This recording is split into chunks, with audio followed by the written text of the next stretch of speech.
All right, good evening, everybody, and welcome to the Antioch City Council meeting of February the 10th, 2026. It is now 6 o'clock p.m. Mr. Clerk, could we please have the roll? Thank you. Councilmember Rocha. Here. Councilmember Torres Walker. Present. Councilmember Wilson is absent. Thank you. Mayor Pro Tem Freitas. Present. Mayor Bernal. Here.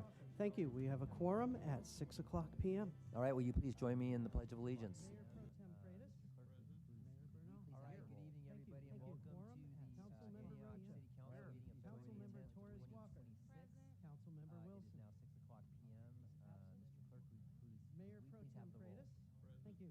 Mayor Bernal. Here. Councilmember Rocha. Thank you. We have a quorum. Councilmember Torres Walker. All right, we have two closed session items tonight. Do we have any public comment? We have no public comments. All right, thank you. Mr. City Attorney, will you please let us know what those items are? Sure, Mayor, Council. This evening we have two closed sessions. The first is regarding existing litigation. This is the case of Trent Allen versus the city. The second is a conference with real property negotiators. This is in relation to 809 West 1st Street. The negotiating parties are our city manager and myself, and this is in regard to the Lynn House Gallery, whose negotiator is Jose Cordon. All right, thank you very much. We will adjourn the closed session. Session adjourned at 6:02 p.m.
right, good evening, everybody, and welcome to the Antioch City Council meeting of February the 10th, 2026. Mr. City Clerk, will you please take the roll? Thank you. Councilmember Rocha. Here. Councilmember Torres Walker. Present. Councilmember Wilson. Absent. Mayor Pro Tem Freitas. Present. Mayor Bernal. Here. Thank you. We have a quorum at 7:02 p.m. All right, will you please stand and join me in the Pledge of Allegiance?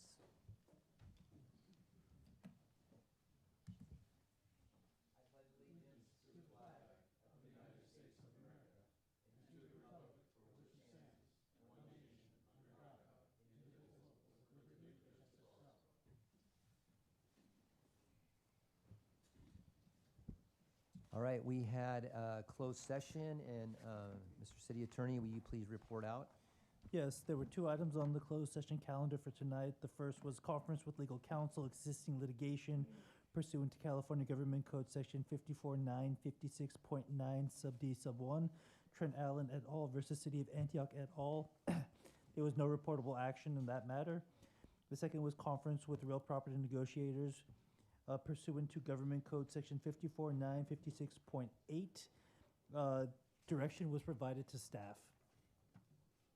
All right, thank you very much.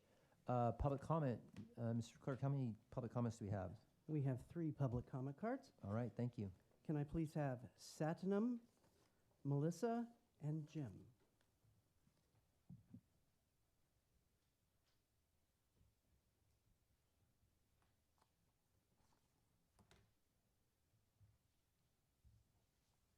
Hello. Dear City Leadership Team, my name is Satnam, and me and my partner, we run restaurants in Antioch, and we've been doing it since 2003. A lot has changed, cost of doing business has gone up, vandalism has increased, but the main reason why I'm here is the street side vendors. So the street side vendors, they are all around Antioch, especially in Somersville, 18th Street, Lone Tree Way, and they are active in the evenings. They're very, very active on the weekends. So my question to the city is, are these vendors licensed and permitted? So that's number one. And if they are not, then what's the city's plan to stop them and to monitor their activities, or at least bring them on code? We as fixed restaurant owners, we have higher fixed cost, so it's very difficult for us to compete with them. So if they're not licensed and permitted, the city can do something about it, that would be appreciated. Thank you for the opportunity. Thank you. And what restaurant are you the owner of? Little Caesars. Little Caesars. Okay, thank you. Melissa?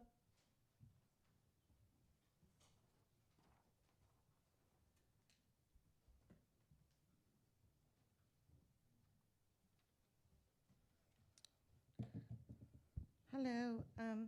I know I talked to some of you about this, but I wanted to speak tonight about the current and future culture at the Antioch Police Department, because culture, not contracts, is what determines whether DOJ reform is successful or if it fails.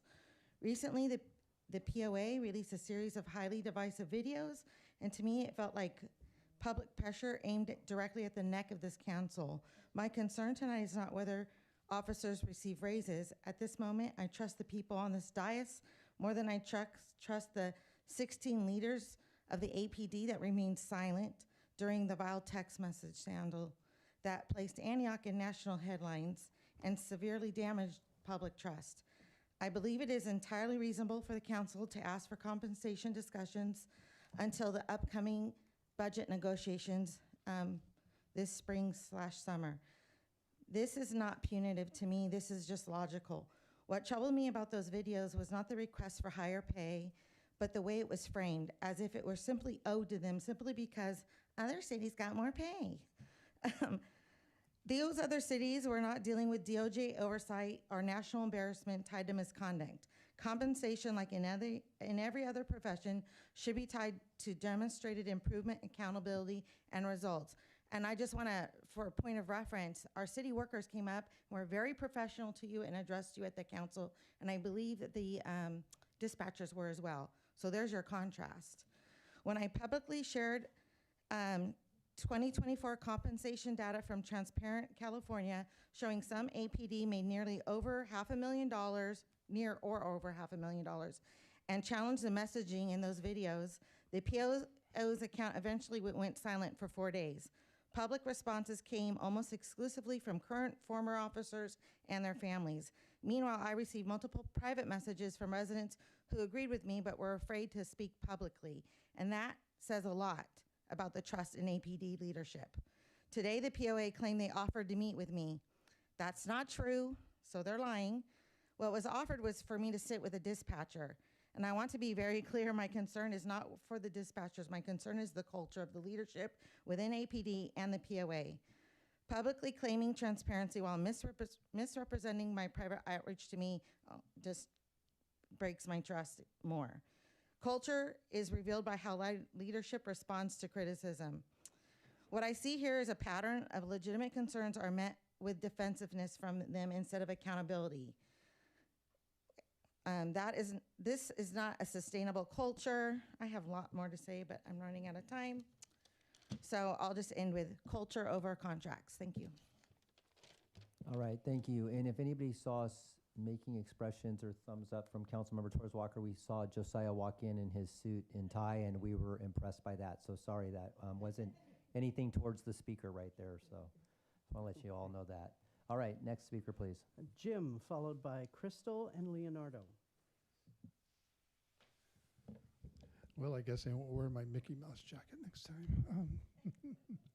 Good evening, Mayor, Council, City staff. I'm just here short. I was not able to attend the last council meeting. I watched it on TV, which I normally do when I can't attend.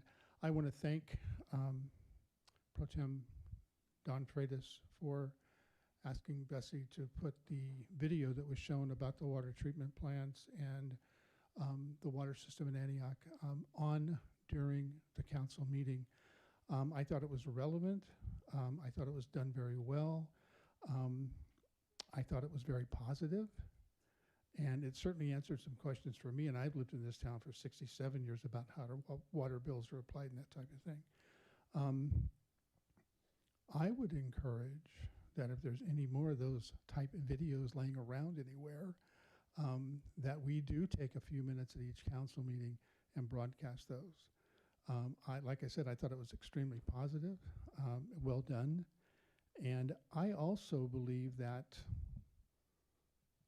there are hundreds of people in this town, thousands maybe, that do a lot of good things, a lot of good organizations. And I think we should put a plan together as a council to maybe take 5 minutes at each council meeting and have one of those people come in and speak about what their project is, what they're doing. Many of them are non-paid projects that do great things for citizens in the city. Of course, there are wonderful nonprofits. So 5 minutes at each council meeting to bring a positive note and a good broadcast to the citizens that can't come down here, I think would be extremely positive for the city and for the council. Thank you. All right, thank you. Crystal, followed by Leonardo.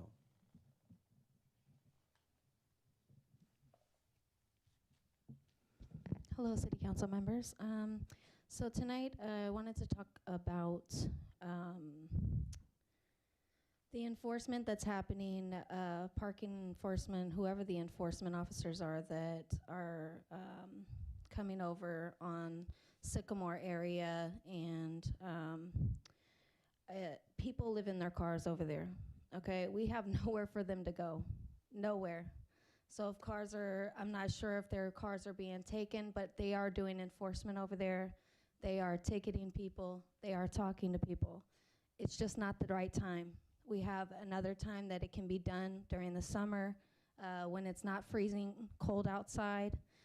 People should not be put out. The gentleman came back whose van was taken. He had no home to go to. So just FYI, can we please, if we're gonna enforce a code or enforce people not living in their cars, then we need to go ahead and have a place for them to go. It's not fair. I realize that the city does not have money for them to go somewhere. We don't even have a warming center yet.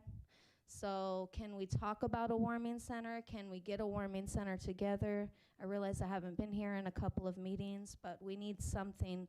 I'm feeding at least 15 people a day at the deli. We need a warming center. They have nowhere to go. They stand up underneath the awnings on Sycamore Square because there is nowhere to go. There is nowhere for them to sit. They get kicked out by the store people. They have nowhere to go. Not even to take a shower. Can we utilize Genesis? Can we utilize another church? Can we get something together so that these people can maybe have a place to go during the daytime, since we decided during the winter time to somehow just close up the Nick Rodriguez Center and get it all cleaned up and do whatever we were doing during the winter time? Can we get something else together for these people so that they're not just standing there drenched, soaking wet, cold, freezing, 40-degree weather? Thank you. Thank you. Leonardo?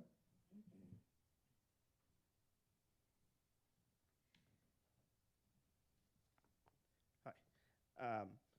I've been living here all my life, and I like to reminisce everything about Antioch. And I remember as the age of 5, it was a small little town.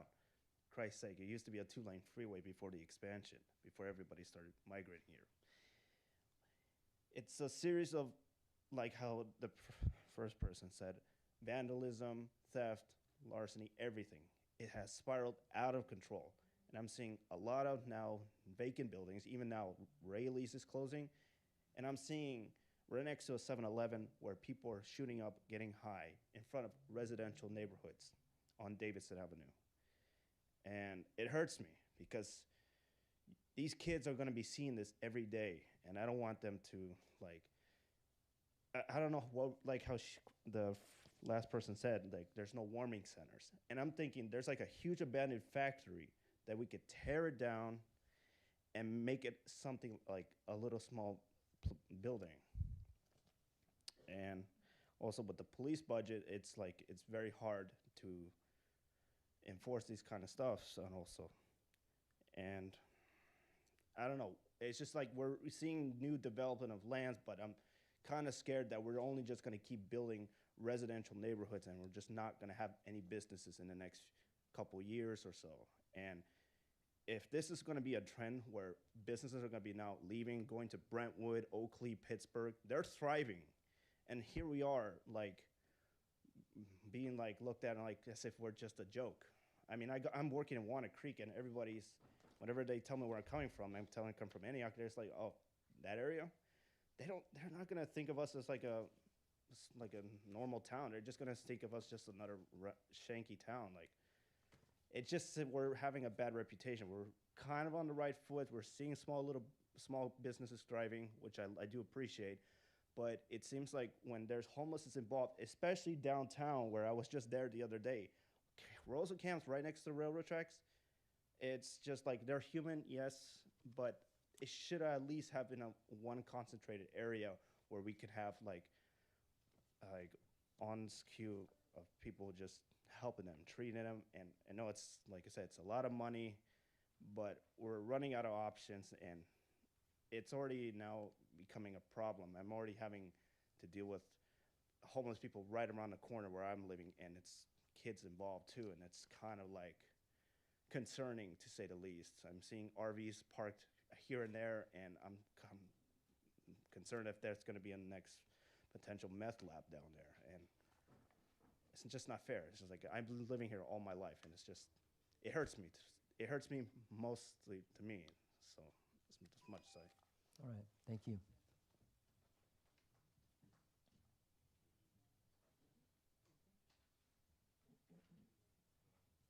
Velma?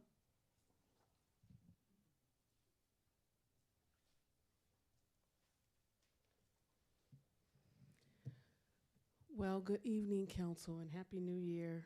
I know it's a little late, but I've had a lot going on.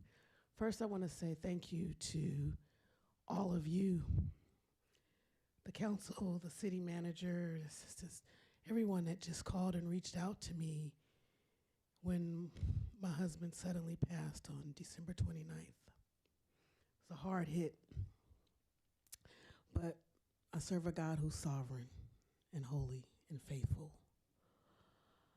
I want to make sure, and I heard someone earlier acknowledge, and I think it was you, Jim Lantern, who's talked about our young people. Just on last Tuesday night, we had an amazing amount of young people that represented this city tremendously at the Golden State Warriors Black Heritage Night. Mega All-Star Cheer and Dance just earned 2 national titles. And I want this city to really be proud of. These are our students and our community members that went to Las Vegas and won 2 national titles, beat out people from all over this nation, and we should be proud of what they're doing. And I was able to give them an opportunity to perform for the primetime show for the Golden State Warriors Black Heritage Night. So when we talk about what we can do to continue to empower and to encourage our young people, it's things like this that we need to not forget and acknowledge. A lot of those children do live in the Sycamore corridor. They live in the Cavallo corridor. They live in all of these neighborhoods throughout the city of Antioch, and we should be proud of the work that they're doing, because what they are doing is nothing short of amazing. They are currently right now trying to push to go for the global award, and they need support. They didn't ask me to come up here and say that, and I was sitting there just wanted to feel like I have some sense of normacy. But I want to make sure whatever you can do to reach out to Mega, to donate, to help them get and make their trek to represent the city of Antioch globally, as they just are taking that national title to another level. Let's support our own. Thank you. And happy Black History Month. Thank you. No further public comments. All right, thank you. Moving on now to regular council agenda. Item number 1 is the Antioch Police Oversight Commission appointments for 2 full-term vacancies expiring November 28 and 1 partial term vacancy expiring November 2026. City Manager Scott, were you going to say anything on this, or do you want me to take this? All right. So I want to first of all thank everybody who interviewed for that. We had 6 individuals that applied for the 3 positions. City Manager Scott, myself, and in a couple cases, Chair Portia Taylor were able to be involved. And so I just want to thank everybody who applied. We had some really good candidates. This is a really important, these are 3 very important positions right now. The commission is down to 3 people with these vacancies, and so we need to get that back up to full capacity. And so I am making nominations for the full-term vacancy, the 3-year term, Portia Taylor and Addison Peterson for those terms. So that would be the first resolution would be approving the mayor's appointments for Portia Taylor and Addison Peterson to the Antioch Police Oversight Commission for 2 full-term vacancies expiring November 2028. So that is my motion. Are there any public comments? We have no public comments. You want a motion to approve all, or do we, Just, well, or do we get to hear from each candidate before we? If you'd like to hear from each candidate, you're welcome to. I don't Yes. know that I believe the 2 of the candidates, I know Mr. Peterson is judging a competition tonight and wasn't able to make it but I believe Ms. Taylor's here and could speak, and I also Mr. Peterson isn't, and then there's one other person for a partial term appointment expiring November 2028. That's Josiah Ben Onam Gran, Benoni Graham, and he is the other person who's here tonight. I mean, it's up to the council, obviously, but I would like to hear from each candidate before we appoint. And I'm just throwing this out there. Maybe we don't appoint Mr. Addison tonight until he can actually come to the council and speak to the public about why he want to be appointed to the commission and what he think he could add to the commission. Okay, that's I mean, I'm in agreement. I think that reflected on previous commission appointments or nominations from the mayor, we've had an opportunity to get to meet them, hear from them. I know I've looked at their applications today, but it would be nice to hear from them in person before we take action. So I would concur if we have two of the applicants here tonight that you've nominated. I'd like to hear from them, and then we can then make a motion and take what action once we've done that. all right. That sounds Mayor Pro Tem? good. Ms. Ryan, just point of order, when is the next APOC meeting, and will they have an quorum? Yeah, that's right. So I believe the next meeting is on Monday. The next, the next meeting will be actually Monday the 2nd, because next Monday is a holiday. So that would be when the normal meeting would be. So it would be Monday, March 2nd. And with the appointment of 2 APOC members today, they would have enough to have a quorum if everybody shows up. Right, thank you. All right. So with that, if I could have current chair Portia Taylor come on up, please. I want to thank Portia for reapplying and for the leadership that she's shown so far as the chair. I think you're a two-term chair, aren't you, for the last 2 years? 1.5. 1.5 since.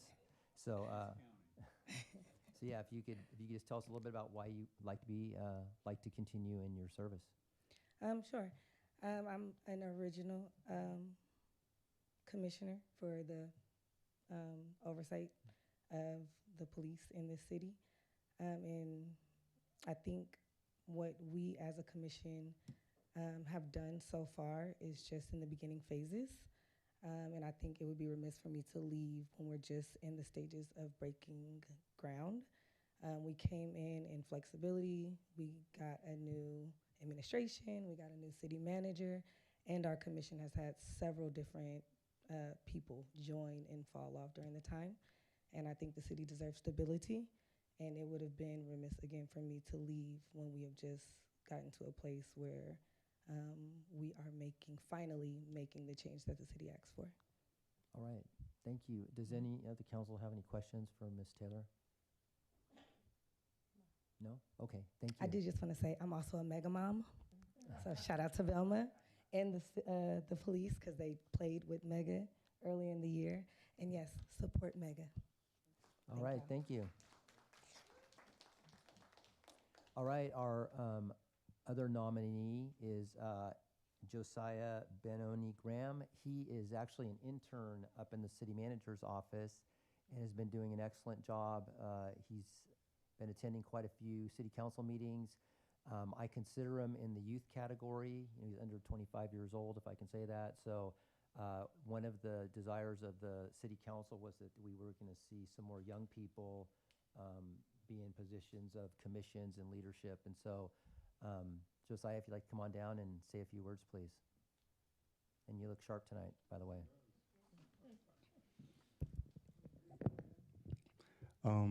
Thank you.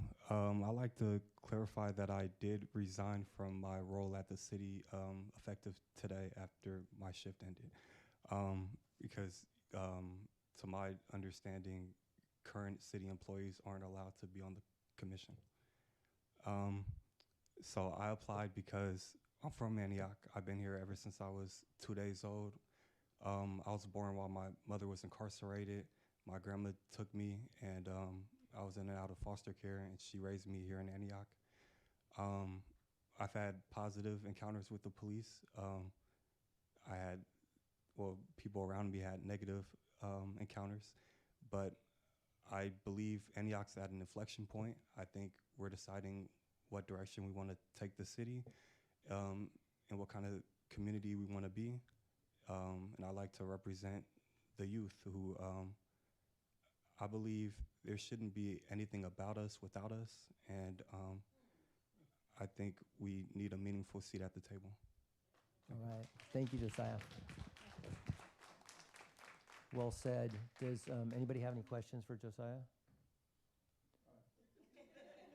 No, I was making a comment. I'm impressed with you stepping up to take on the responsibility of representing youth in our community and for seeing both the positive and the negative and being optimistic that there can be a positive future. And I always brings joy to my heart when I see young people get involved in community.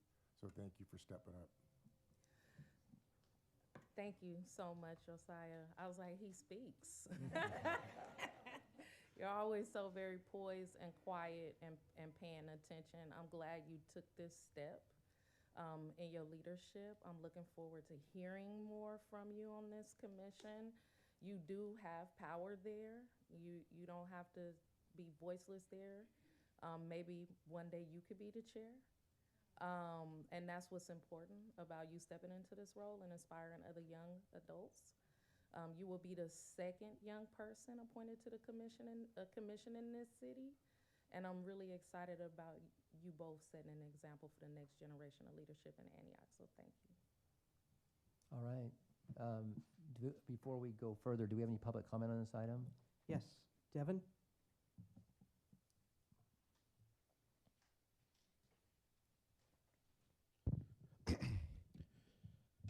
Good evening, everyone, community, city council, mayor, and city staff. Thank you for the opportunity to speak on this item. I am currently the vice chair of the Antioch Police Oversight Commission, and I just wanted to acknowledge the reappointment of my chair, who has been an excellent leader, team leader, and team player in the last 2 years that I've worked with her. 2 and a half. Yeah. So we've like she's mentioned earlier, we're doing a lot of groundbreaking work, and that isn't always seen in the public, but we want to continue that. And we're just getting to really exercise some of that power that our Councilmember Walker just mentioned. And we're building it for good. And so we want to continue to do this. And I think that she's on the right trajectory leading the commission. As she mentioned, we did have some attrition over the last 2 years, but that is neither here nor there. So we're moving forward, and we want to make sure that we're able to do this work. And I'm elated to see Josiah come on board as well once you appoint him, of course, because we do need to see more of these voices utilized in the city and in positions of power. And so we want to make sure that they are seen and heard from their own voices, right? And we hopefully you can draw a crowd because it's important to get their voices in the chambers as well in the community. And so I just want to use some time to say congratulations on being selected, and both of you, and to Mr. Peterson, who couldn't be here tonight. I know if once appointed, he'll do some great work as well. And I think that's all I have to say, really. So thank you. All right. Thank you. Any other public comment? No further public comments. All right. Any other comments from the council? I just wanted to add that when we were interviewing the candidates, we made it very clear that this is these are positions that are going to take a lot of time, and there's training required. There's a lot of public engagement, which is a big part of the role of this body that's going to be necessary. We're looking over policy, budgets. There's different aspects to it, and the candidates all said that they were willing and able to commit the time and the energy that's necessary to do an excellent job on this. So I'm excited about the future. I'm also impressed with a young man that's quit his job before he got his next one. So that's pretty impressive, Josiah. So it's good. So I would entertain a motion, I guess, on these two appointments. I'll make a motion to approve the 2 nominations for the APOC committee. All right.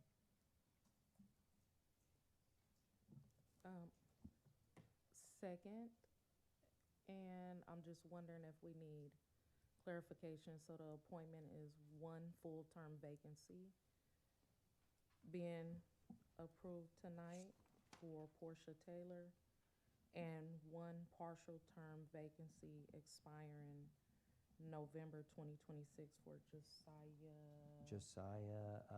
Ben-Oni Graham. Benoni Graham. See, I got it, brother. Just wanted to make sure the clerk had that. All right, so we have a motion by Councilmember Rocha, second by Councilmember Torres Walker. Please cast your votes.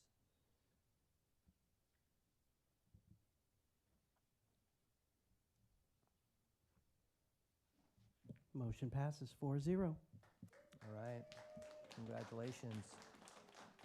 And then we will bring an item back at the next city council meeting for, to consider the nomination for Mr. Peterson. All right, moving on to item number 2. These are planning commission appointments for 3 full-term vacancies, 4-year terms expiring October of 2029. Similar to APOC, this is a very important commission that addresses land use decisions, sometimes parcel maps, things like that. They're also our design review board. So this group of individuals is important to the shaping of Antioch, what it looks like, what type of conditional use permits, things like that are approved in our city. So it's very important. I had three applicants for this position, and there are Don Aguilard, William Spiker, and Ramesh Suman are the 3 nominees. Mr. Aguilard had a conflict tonight and was unable to be here in time for this meeting. He was going to try to make it, but he texted me and said he isn't going to be able to make it by now. But Mr. Spiker and Mr. Suman are both here. So if I could have Mr. Spiker come on up first, please, and tell us why he's a current planning commissioner. So he's asking for another term of duty. So yes, William, thank you. Thank you. Mr. Mayor, Mayor Pro Tem, council members.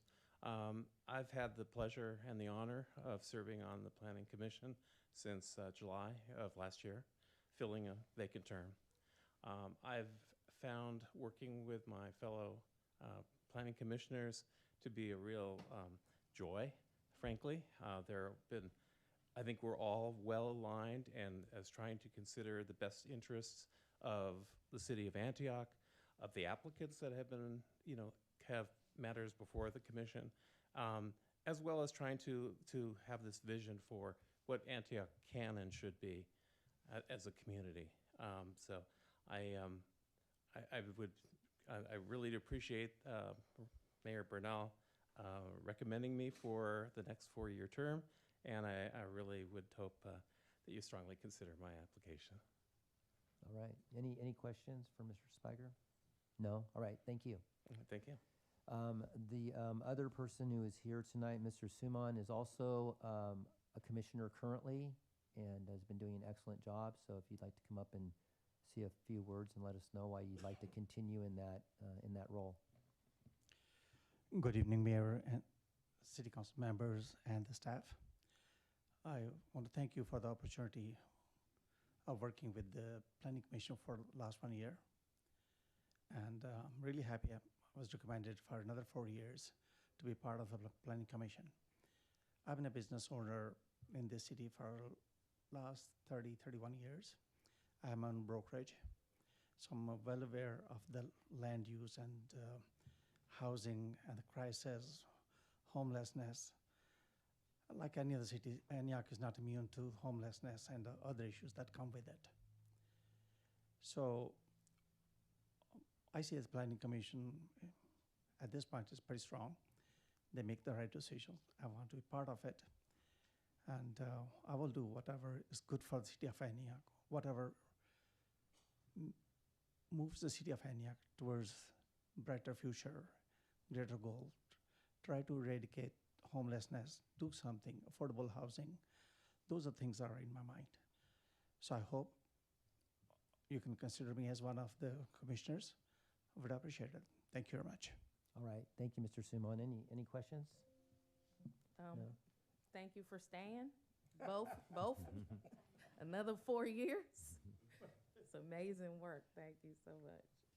Yeah, and I just also wanted to mention that, you know, the Planning Commission in their role currently is in a very important season where we're updating our general plan for the first time in over 20 years. And so their input, besides having two people on a committee that's going to be part of working in it more specifically, is going to be very important in how that document is shaped. So these two individuals are going to play a big part in that.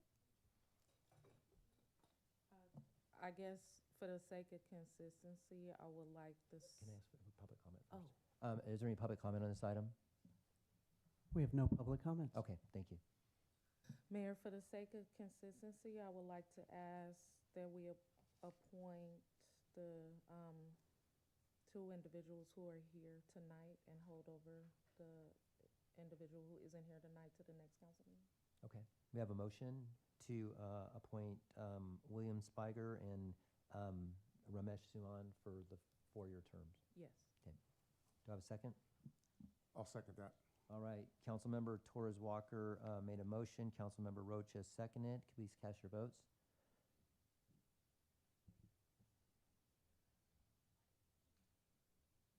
Motion passes 4-0. All right, and then we will have Mr. Aguilar on the agenda for the next meeting as well. All right, thank you. So at this time, in order to get them ready for action, could we please swear all, and I understand we can do all 4 of them simultaneously. So if I could have all 4 of you come up, and our city clerk will swear you all in right now.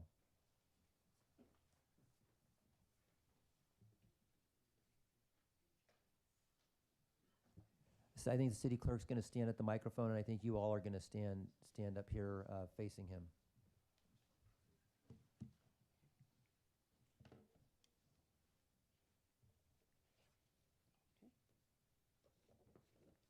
Raise your right hands. I state your name. Do solemnly swear or affirm that I will support and defend the Constitution of the United States and the Constitution of the State of California against all enemies, foreign and domestic, that I will bear true faith and allegiance to the Constitution of the United States and the Constitution of the State of California, that I take this obligation freely without any mental reservations or purpose of evasion, and that I will well and faithfully discharge the duties upon which I am about to enter. Congratulations. All right. Before you guys take off, could I get the city council to come on down there and take a picture with you guys? Okay. Before you guys take off, I want to take a quick picture with you guys. Council would like a photo.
please.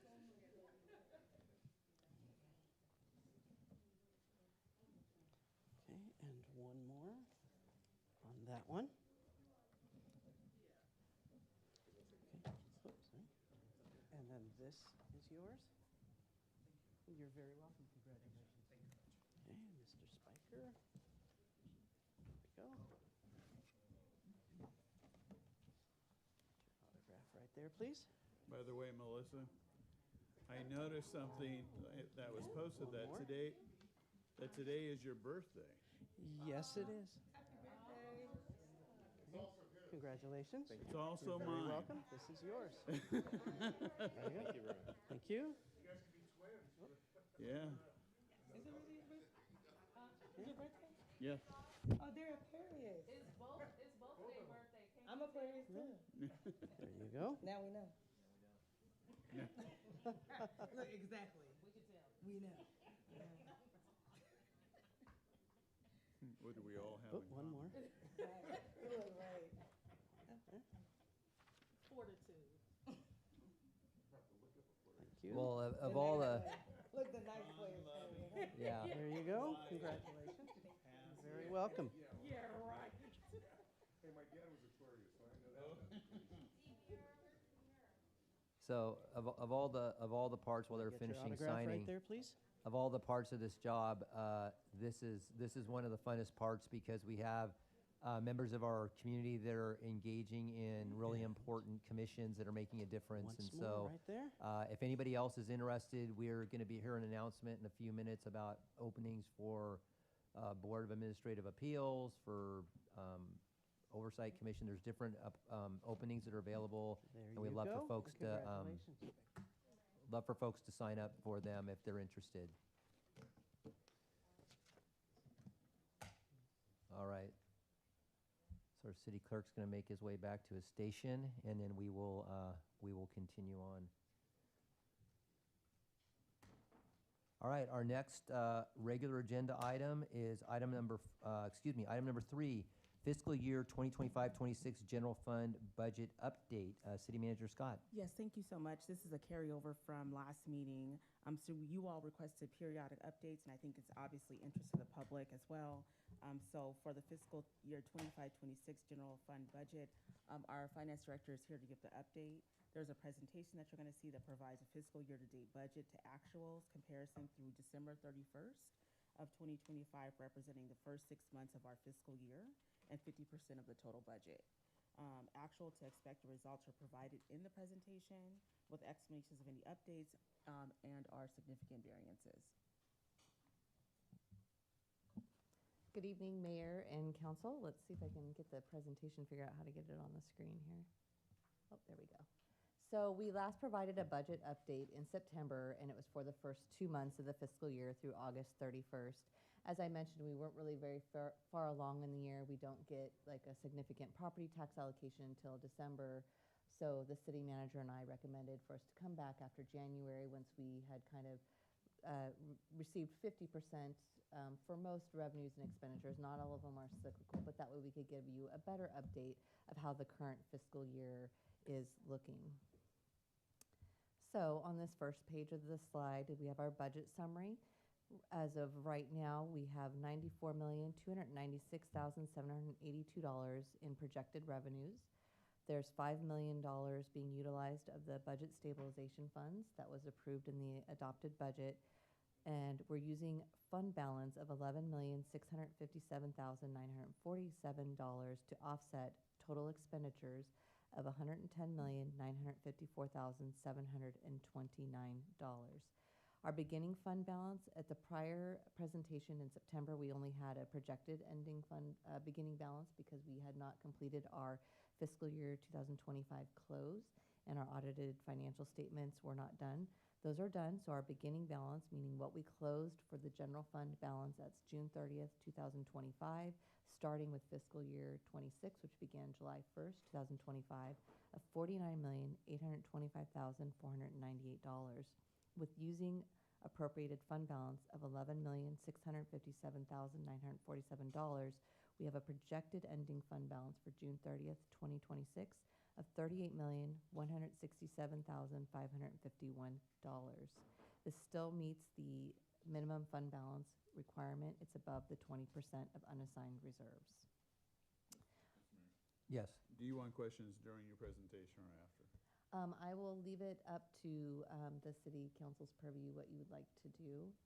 Yeah, I'd like this to be an open discussion, so I think it'd be good if we had questions along the way. It's just when the public sees appropriated fund balance, could you elaborate what that is? What constitutes the appropriated fund balance? Yes, so council, by adoption of the fiscal year 25-26 budget, there is not enough revenues to cover the total expenditures. There's $94 million in revenues, let me go back, and then $110 million in expenditures. So obviously that's about a $16 million gap. Council authorized $5 million to be shifted over from the budget stabilization funds, which means at $11.6 million, we're drawing down general fund reserves. So we're appropriating that to be spent to offset the expenditures. And the budget stabilization fund, just for the public, it's a reserve fund? Yes, that's funds that were set aside in 2018. Those were for rainy day funds, also to, if any unexpected projects come up that need to be paid for, council also authorized the use of that annually to pay the actuarial determined contribution required for our OPEB, so that we're meeting what's required to be set aside for the unfunded liabilities, and that when that decision was made, that actually reduced the OPEB liability by about $20 million because there was a straight line amortization to pay down that unfunded liability balance. And then also, you know, in times like this where we see we're in fiscal strain, using the $5 million to help balance the budget. And so when you talk about liabilities, we have a liability in retirement, correct? Correct. And our liability, which means it's an unpaid bill, amounts to about what? In total, for I believe it's a little over 170 million for our pension, and then it's approximately I believe around 20 million or so for our other post-employment benefits. When you said OPEB, yes, that means? That means other post-employment benefits. Right. Okay. I'm just wanting to make sure. No, I appreciate the clarification so that everybody understands. You know, the vernacular gets so second nature in my mind. So. And Director Merchant, so you, on the where we stand on the side, you mentioned, yes, you say that you had projected we were going to be at 33.9 million in reserves, but actually it's at 38.1, so that's about a $4.2 million improvement on what you thought it was in September? Yes. Okay. And that was based on, we thought the beginning balance for fiscal year 25, or the ending balance at fiscal year 25 would be lower. But of course, our balance is higher because we did have about $5 million in encumbrances and capital project budgets outstanding that was rolled into the new fiscal year. So that wasn't spent at June 30th, 2025. So does that mean that we ended up $4 million to the good, or did it just get rolled to the next year? It got rolled to the next year, but then in addition with the, we did make some expenditure adjustments in November. So one of them, we recognized additional salary savings of 1.6 million. Also, we did have some drop in revenues for sales tax, which the vacancy savings did offset that. But a combination of those, we were able to adjust what we project for our ending fund balance. Okay, thank you. For the record, Councilmember Wilson arrived at 7:48 p.m.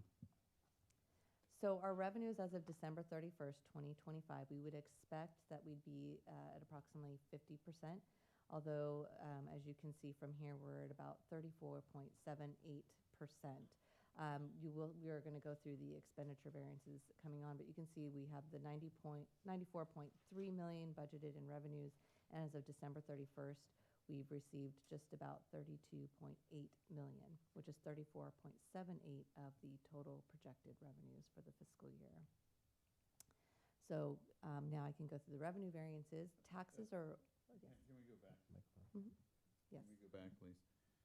So under taxes, the city has received primarily two sources, property taxes and sales tax, is that correct? Yes, but we also do receive franchise taxes and business license taxes, but the most significant portions are property and sales tax. So when we see taxes, the 78,000 474, 498, that's a combination? Yes. Okay. And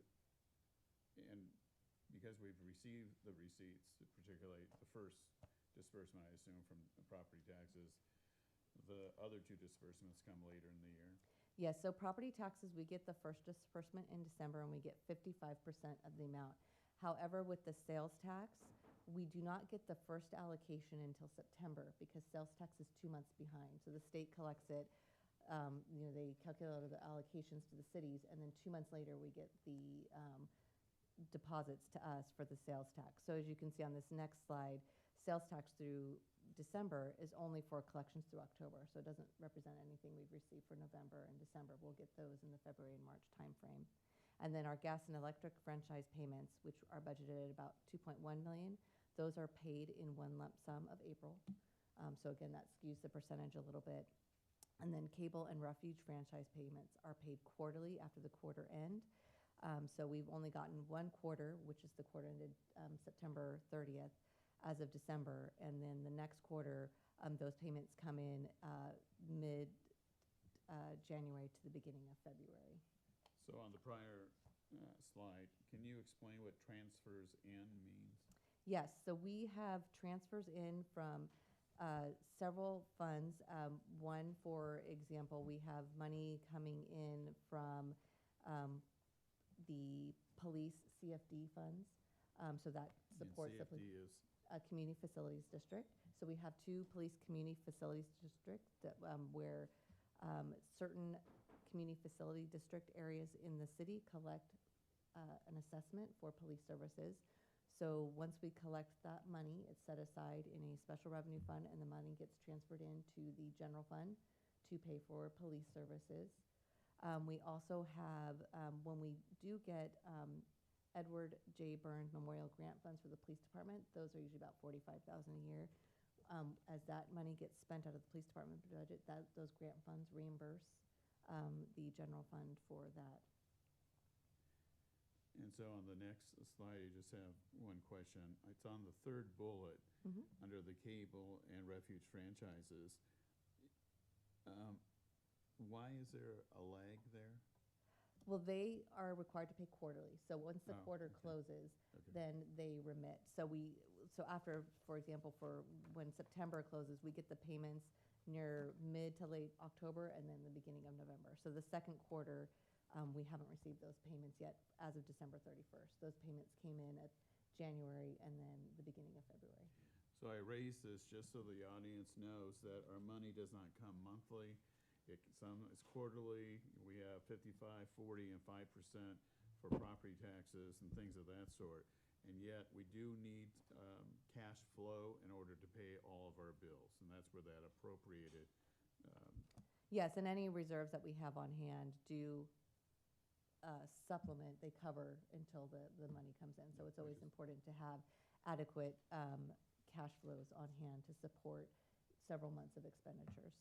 Thank you. Ms. Merchant, on the second bullet point, those gas and electric franchise payments, as I recall, last year that number came in lower than was expected. It came in about $1 million lower, so this budgeted figure is based on the prior year. We will not know until March. That's when PG&E gives us the amount that they're going to remit to us. So in March, this number may be higher, it may be lower, but we'll be able to report out on that as soon as we get that information from PG&E. Okay, so it's kind of a black box. We have no idea what that number will be. That is correct. Especially after last year. Normally it's pretty consistent, and then last year it dipped a lot. And then they talked about how it had to do something with tariff rates on gas, and we kind of went round and round with them, and they said, trade rates and all this other stuff that's beyond my scope of understanding, honestly, and kind of there's this complicated rate schedule about how it gets, transmitted and the cost of the transmission fees, so. Did you talk with any of your fellow finance directors about whether they were experiencing the same thing? No. can you maybe check in to see if we're an anomaly or if that's consistent would be good. Mhm. And then my other question is on under fines and penalties, which is a low number.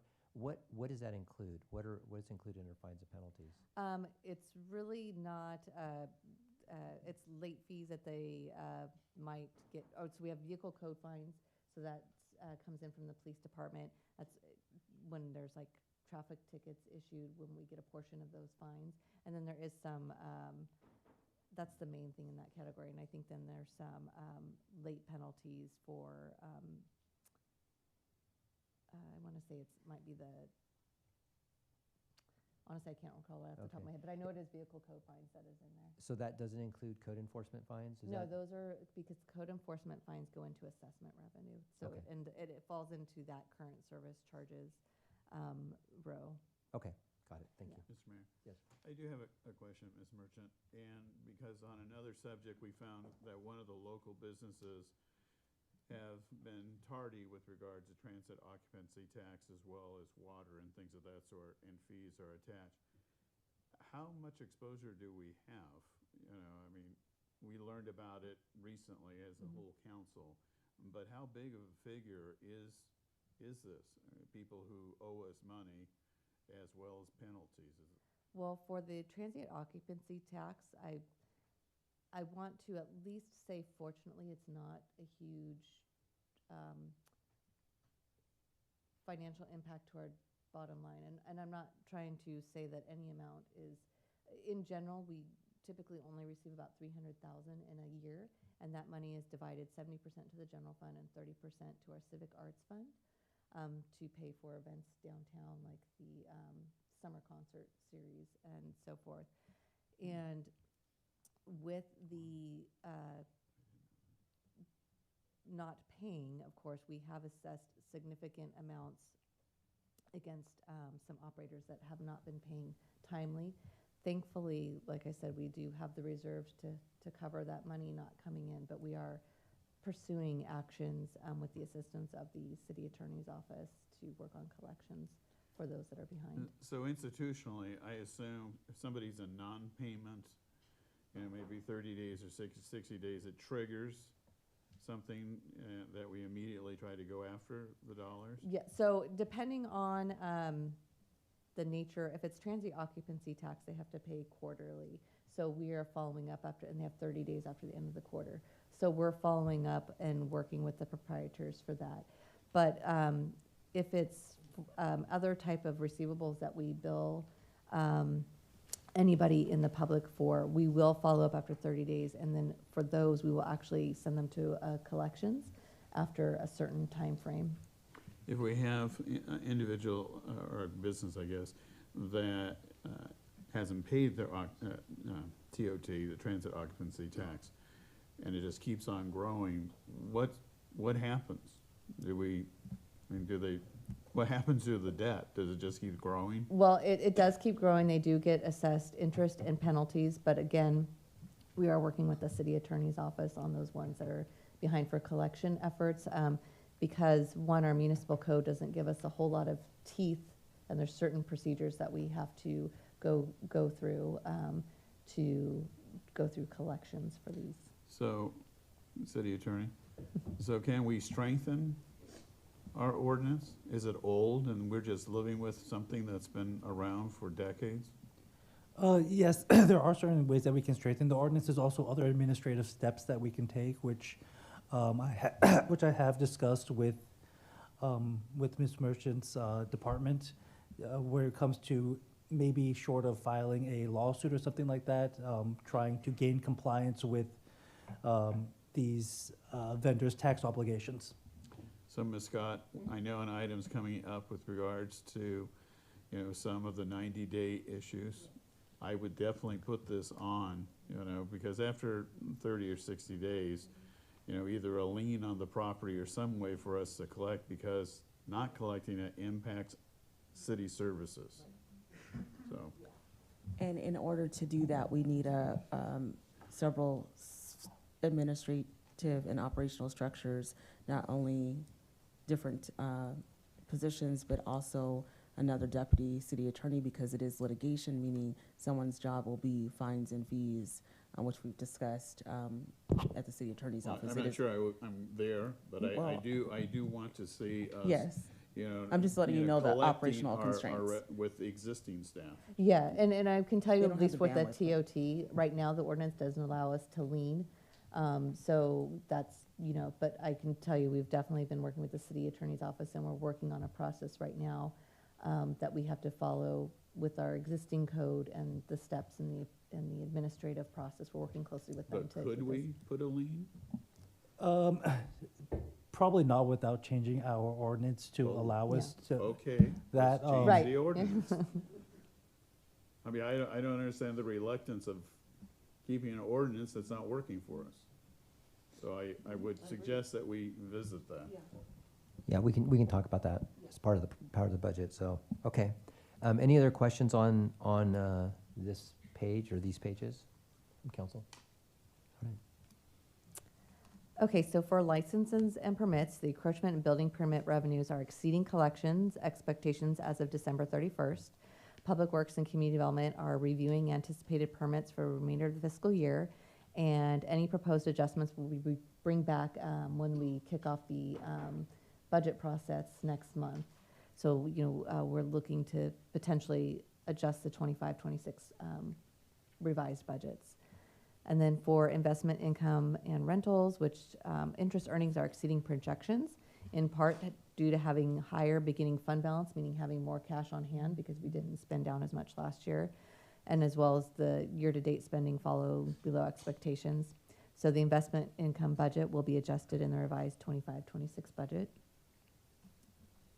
Can I take you back one page, I'm Yes. sorry, on the transfers in question? Yes. So we show 13% at halfway through the year because we don't do those until the end of the year. Yeah, well, so depending on the nature of the transfer, another transfers I was remiss in excluding in my explanation is we do transfer gas tax money and street impact fee money. So those only happen at certain times of the year, either mid-year or at year-end, so. Is it possible to make, like, I know landscaping and lighting district was something where you make the payment in June, I think you said, and there was another one. That's a transfer out, not on the transfers in. That's transfer out of the general fund. Yes. Oh, that's on our expense side, Yeah, okay. and that one, we need to wait until year-end because we need to see how that particular lighting and landscape fund, if they need as much of a subsidy as projected, or if they need more, so we have to wait and see what their Okay, closing we'll finish talk are. about that when we get to that Yeah. item, sorry. Mr. Mayor? Yes, The last slide? Councilmember Wilson, yes. Back, Yeah, investment income and rentals. I know I've asked this before. So given the current interest rate and conditions, is this the appropriate time to reevaluate some of our investments and optimize a lot of our returns, but staying within the parameters? Would this be an opportune time to look at that? I can tell you our investment advisory firm, they're continually monitoring what is going on in the market, and we do have many investments, I believe, as I spoke during the budget deliberations last year, that we're locked in like a 2 to 3 year benchmark. So we have those higher interest earning investments locked in place for, at least another year. We are going to be having a presentation from Public Financial Management, PFM, at the next city council meeting. The city treasurer's coordinating that, so that'll give you kind of an update on the market and our investments. So right now, you're saying a lot of stuff is locked in a 2-year. Yes. There's no items that are like, oh, this particular investment is outside of the 2-year. Well, they're continually monitoring the market, and so if they see there's a more advantageous investment that they can sell without a loss and keep liquidity as well as good interest earnings, they'll make that trade. So that is a continual, occurrence that our investment company is doing. All right. Thank you for that. I'm looking forward to that report out when it comes. Okay. Thanks. Okay, so for revenue from other agencies, part of that is homeowners' property tax relief, which comes through our property tax. However, that, we don't get that until April and then in June. That's budgeted at $75,000. And then we have state mandated reimbursements that we file with the state to reimburse us for mandated costs that programs or reports that we're required to file. We budget that at 60,000, and that will not be received until June. We file for those in February, and the state makes their determination, and we get that in June. Current service charges are also trending higher than projections, so community development will be evaluating and making any necessary adjustments in the 25-26 revised budget that will be coming. And then transfers in, as we've spoken a little about, are booked either at December 31st or June 30th, or just at year-end, depending on the source. I have a question in regards to the green building compliance. Seeing that it's trending positively, so that's a good thing. Can you explain, or can staff explain what's driving that trend, and then what buildings or projects are falling under that, and what's coming forward? I know right before I came, and I didn't get a chance to read it, Mr. Storer sent something, but if you can kind of talk about that, since that seems to be a good thing that we're doing well with. He's upstairs, but I know he sent the information, so I'd have to call him down, so it might take a moment. All right, just we can go on to, I don't want to hold things up, but we can go on to the next. I just thought that was a good point that we should. Yes, we'll circle back to that if we can get Mr. Storer down.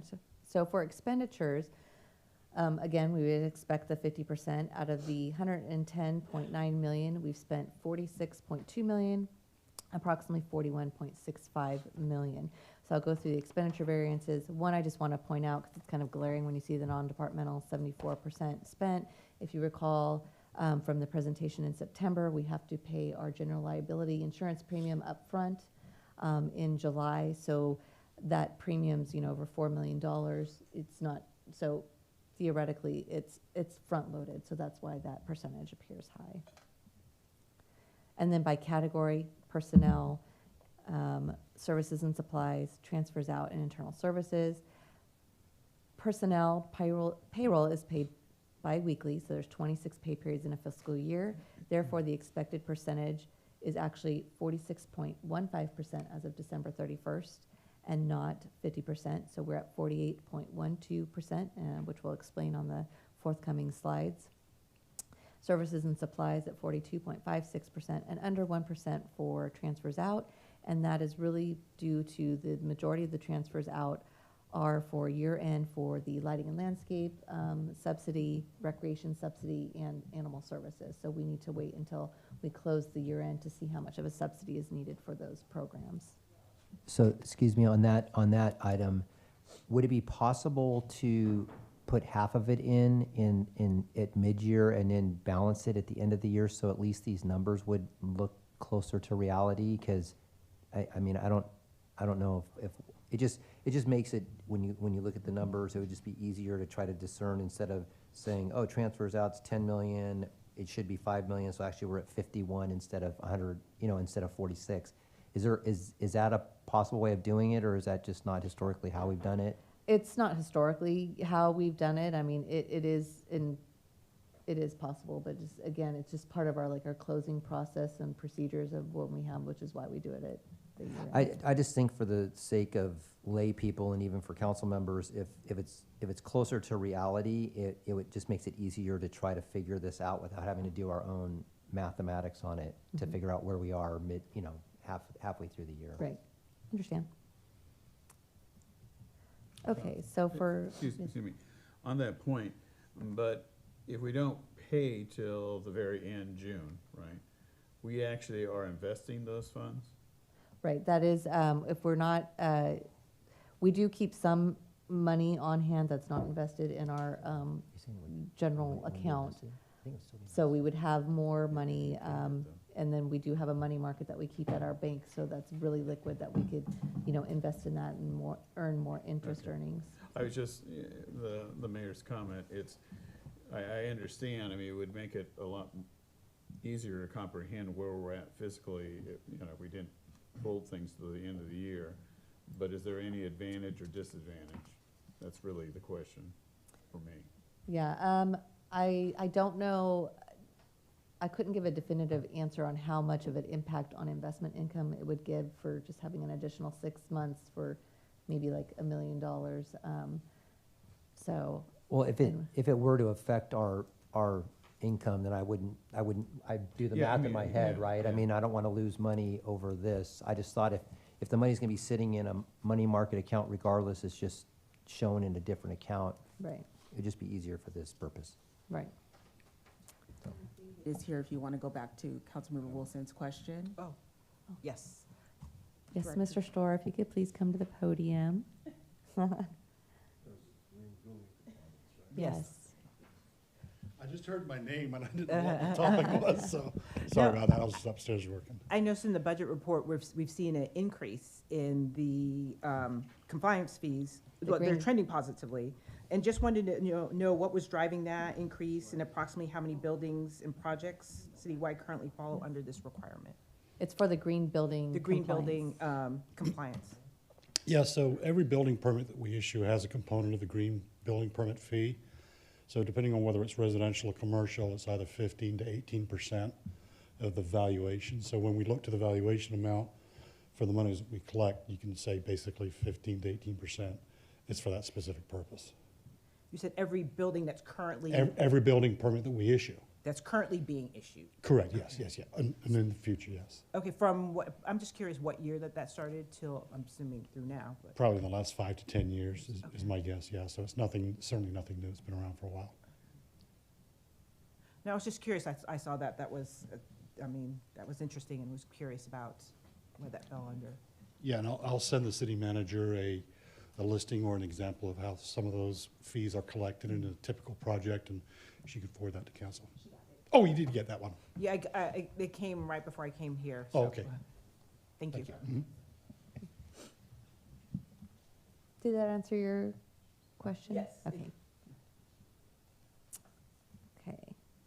So for salary and benefits, we're at 47.74%, but as I notate, it is a little bit skewed. I believe I mentioned in the last presentation that we pay the CalPERS Safety Plan unfunded actuarial liability upfront in July. So we paid $7,106,130. And so it's front-loaded, so it makes the percentage appear high for salaries that have been spent. So if you take essentially 50% of that almost and act as if it was spread over each payroll, the true amount of salary benefits spent is 41.61% of the budget. So it's still under the 46.15%. And then in terms of overtime, we're at 55.2% when we would expect it to be 46.15%.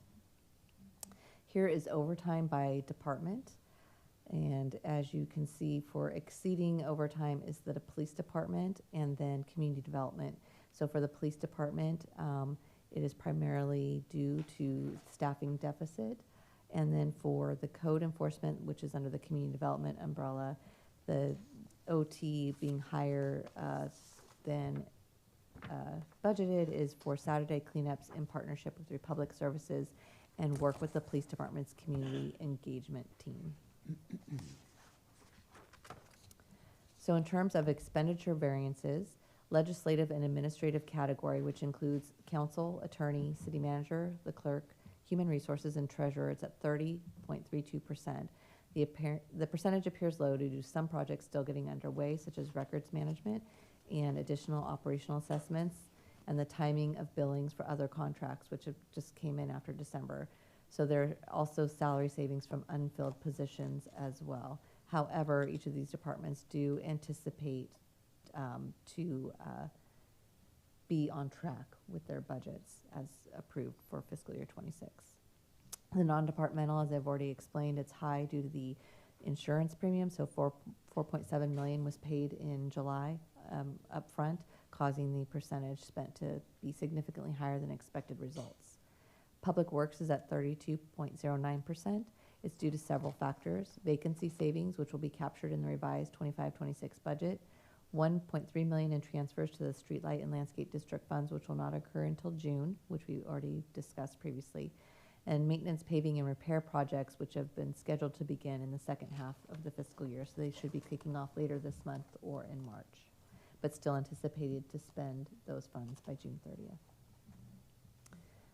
The animal services, this is for the subsidy of the animal shelter. The transfer is not done until June 30th. That's why that is 0%.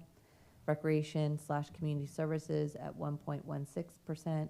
The majority of this budget is for the subsidied recreation services. The year-to-date amount was for a vehicle purchase that was budgeted for in fiscal year 25. That was reappropriated, rebudgeted into the new fiscal year. So that's why there's a little bit of spending.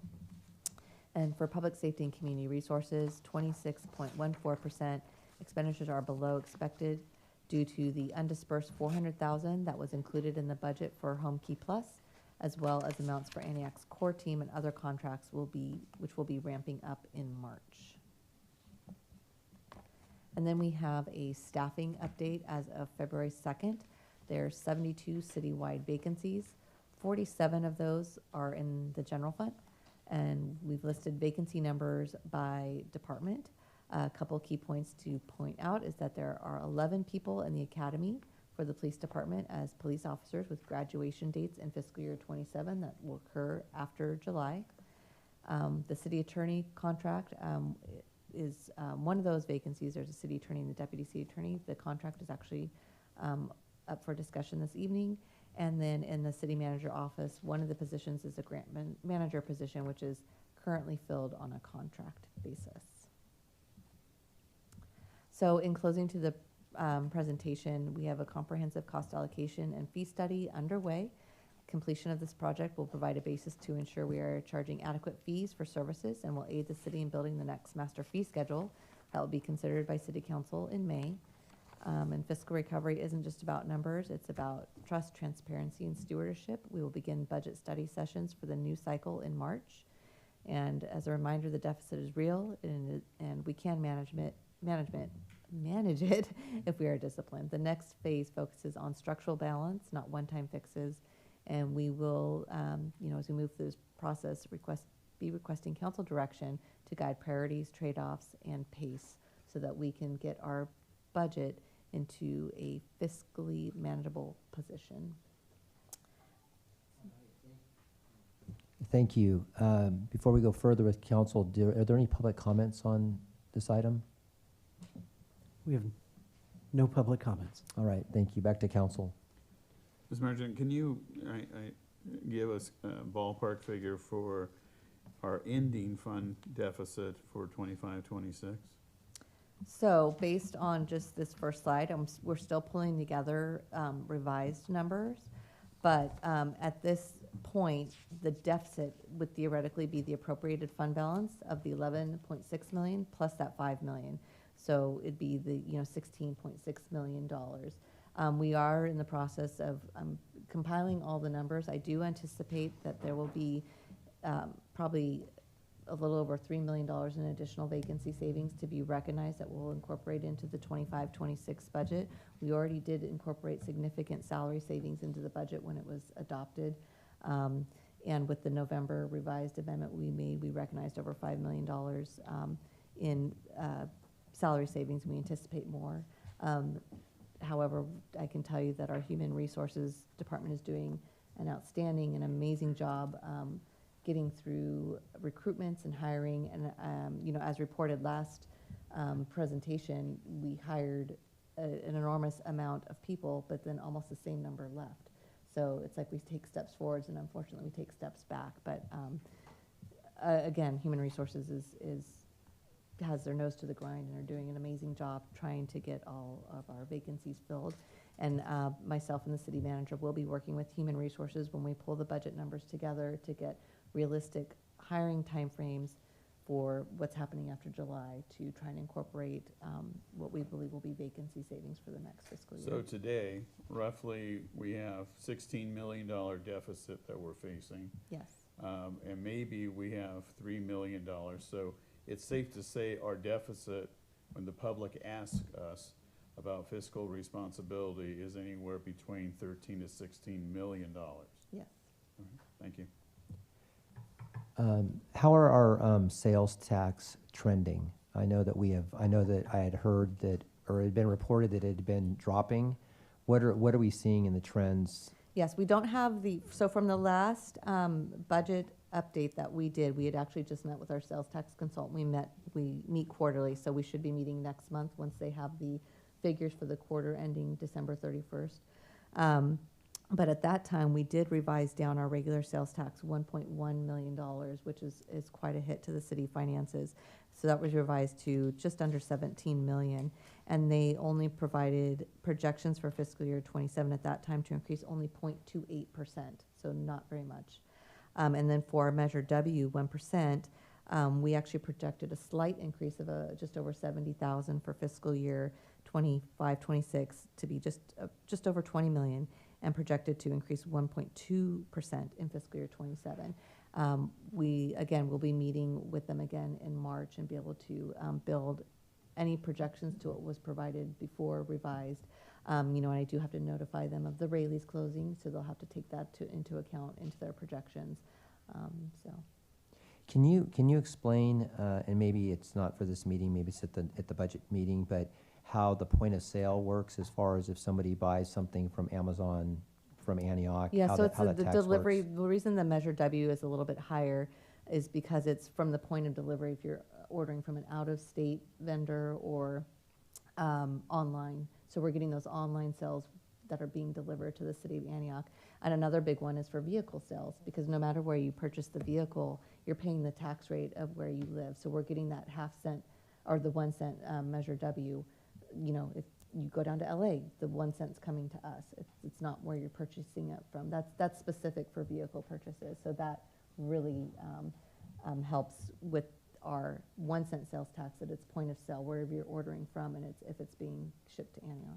But if I buy a vehicle in LA, the other 1% goes to LA, correct? So we're gonna get the 1%. They're gonna we get our Measure W 1%. They Yes. get the 1% for the other. Okay, and then on your closing statement, so there's the cost allocation and fee study. Yes. So it mentions that will be incorporated into the master fee schedule when we consider that in May. So is that going to be completed within the next couple months? Yes, we're actually literally I've been having meetings almost weekly with Wilden Financial. That's starting that, and actually over the next couple weeks they're meeting for the cost allocation plan side, and then over the next couple weeks the firm is meeting with each of the departments that have fees on the master fee to kick off that process. And then once that is compiled, we will have some sort of a workshop with the city council to show the proposed fees compared to, what the existing are, and kind of get direction of what we want back into for a final fee schedule to be considered for approval. Okay, so but that will be adopted by council before the fee schedule, so that we'll be able to incorporate that into the next year's fees, Yes. correct? One other question that we'll do, I'd like to know during the fee schedule discussion is the fact, I noticed Brentwood's building sports fields, Oakley's building sports fields, everybody's building sports fields, and we don't seem to be collecting very much money towards any sort of regional sports fields. I'm just curious how the other cities are doing it and how we aren't or haven't been, and what we would need to do to see something like that happen. So just something to throw in there now. Okay. Before we go. Those communities, yeah, they're building not as fast as we are necessarily, or have historically, but they're definitely putting big capital improvements in those areas. And then the other question is, will we be seeing the updated or begin the budget process, the first meeting in March? Hopefully. No. No, not okay. I'm just kidding. Well, it's good. We can. We'll let you know what the timeline is after we go back and talk about it. And in terms of the sports field, I believe that this is something that Councilmember Rocha talked about when he was Mayor Pro Tem, was the investment that we need on our baseball fields in order to attract large crowds and tournaments. So I think it is a conversation regarding. Well, just to comment on that, yeah. we actually just comment between Councilmember Flores Walker and I. The fields on Wilbur Avenue, my understanding is that the fields on Wilbur Avenue, the complex there, when Antioch had Little League, they used to play all their games there. I know my kids played there, and so did a number of other of youth. And since Little League folded prior to 2020, in 2019, because I was looking into the Little League fields at the fairgrounds, which is state property, there's no plans to do anything with that. It's just unfortunately, it's going to stay the way that it is unless something comes up with a better idea to invest, or someone knocks that property down and looks at other purposes for those fields. So that's heartbreaking that we have 3 fields over there that at one time were really active and brought youth and families together. That shut down after Little League. On Wilbur Avenue, my understanding is that since Little League, it doesn't exist in Antioch, that Oakley, their city is benefiting from you. I think they're renting or leasing our fields on Wilbur Avenue. So as being part of the Antioch Sports Legends, I know that there's a desire to try to work with what Antioch Unified is doing. Antioch Unified School District is introducing introductory baseball into like 3rd to 6th grade. And so possibly my conversations with people in the community would be, could there be a way to start up Little League? Once again, if we have a community that's interested in stepping up and doing something for their children. I coached my kids when they were little. Many of my friends were dads, did the same thing.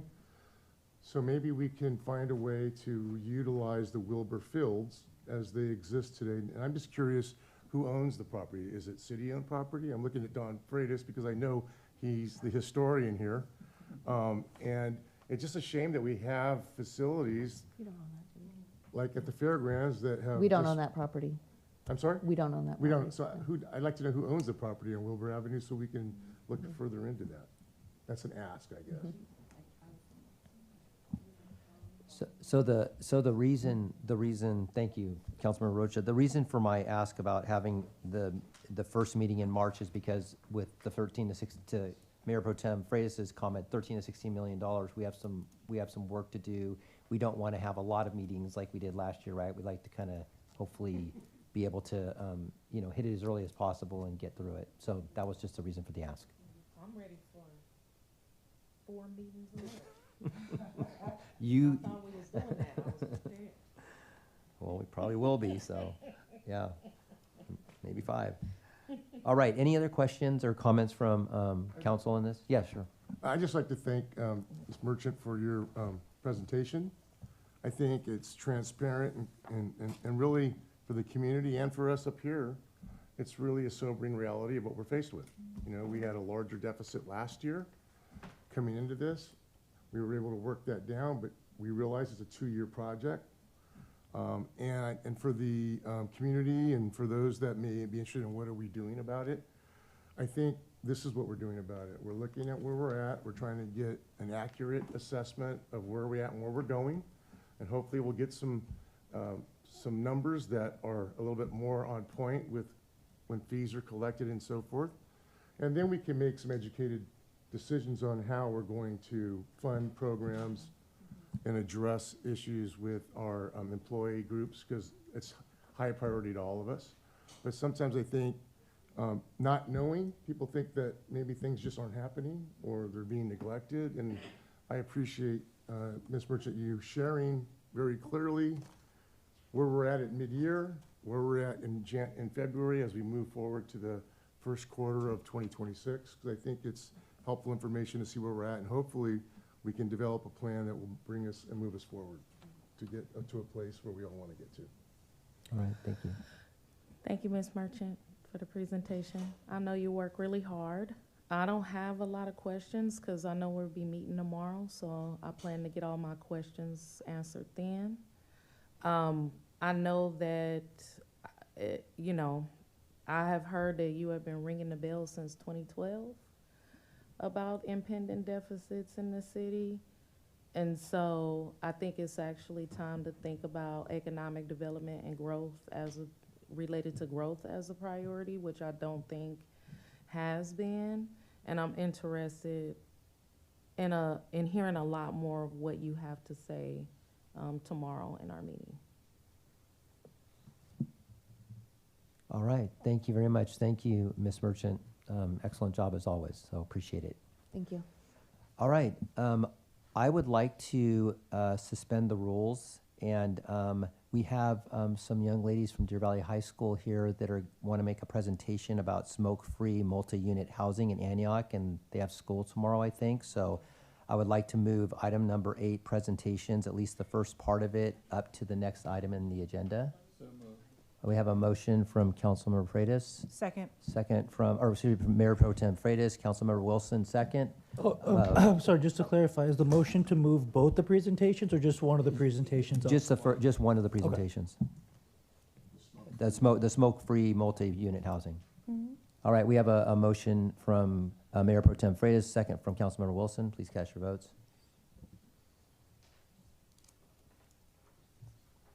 Motion passes 5-0. All right, so we now, our next item is smoke-free multi-unit housing in Antioch presentation. Yes. Thank you so much. Oh, I'm sorry. Mayor and City Council. So today we're bringing forward an informational presentation from Contra Costa Health highlighting the public health impacts of secondhand smoke in multi-unit housing and sharing local Antioch community data. This item is intended to provide context, best practices, and an overview of policy options other jurisdictions have adopted with a focus on health equity and resident protections. No action is requested this evening. It's just an informational presentation. All right, welcome, ladies, and thank you for sitting through the first part of our meeting tonight. So we look forward to your presentation. Hi, Council and Mayor and City staff, and most importantly, happy birthday to Councilmember Freitas. Thank you so much for having us here today. My name is Amreen Akhtar. I'm a Senior Health Education Specialist with the Contra Costa Health Tobacco Prevention Program. Here with me, I have my colleague, Zenith, our intern, Melanie, who is also a student at Deer Valley High School. We have Esmeralda, who is an alumni of Deer Valley High School, and we have Sarah, who is an alumni of Antioch High School. And Sarah and Esmeralda also are representing the Youth Tobacco Advocacy and Policy Project here today. And I'm going to pass it over to my colleague Zena to share all the fun stuff we have to share with you guys. Hello. So today we will be presenting on the effects of secondhand smoke, the benefits of a smoke-free multi-unit housing policy, as well as a community survey conducted by Antioch Youth. So I will pass it on over. So this project started in 2022 when a group of youth, myself included, from Antioch came together. We noticed that there was a gap in protections for people living in multi-unit housing in Antioch. And when we learned that there were not any protections in place for Antioch residents that live in multi-unit housing, we wanted to bring awareness to this issue because everyone deserves the right to clean air regardless of whether or not they own their own homes. And we also know that people spend most of their time at home, especially children, so being in their own homes is a primary source of secondhand smoke exposure among children. And so what we want to do is just make sure people feel safe and healthy in their own homes. Thank you, Esme. So let's go ahead and go over some quick definitions. First, what is considered multi-unit housing? So multi-unit housing refers to a building or complex containing multiple separate residential units that have at least one shared wall within the property. So a couple examples could be apartment buildings, duplexes, triplexes, fourplexes, townhomes where they share a wall depending on how the city defines it, or condos inside a shared building. And now secondhand smoke. So secondhand smoke is smoke that comes from someone smoking near you. You may smell it, see it, or breathe it, excuse me. Drifting secondhand smoke is when you can smell someone smoking, but the smoke is coming into your home from another unit or outside. You may not even be able to tell where it is coming from. And then third-hand smoke. Third-hand smoke is tobacco smoke residue that is left behind when someone smokes indoors. The smoke does not simply blow away. Instead, it sticks to surfaces such as walls, furniture, or floors, as well as a person's hair, skin, and clothing. The photo to the right is an example of what third-hand smoke can look like in someone's home. The walls are coated with brown sticky residue of nicotine and tar, and this toxic residue builds up over time and can remain for years. And how does secondhand smoke travel?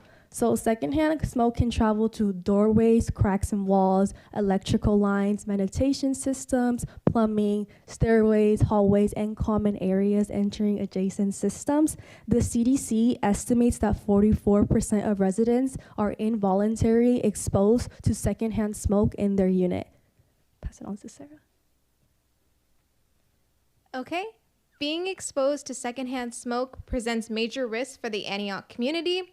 For one, children exposed to secondhand smoke have much higher rates of respiratory and ear and asthma attacks and slowed lung growth, which makes their developing lungs and immune systems especially vulnerable.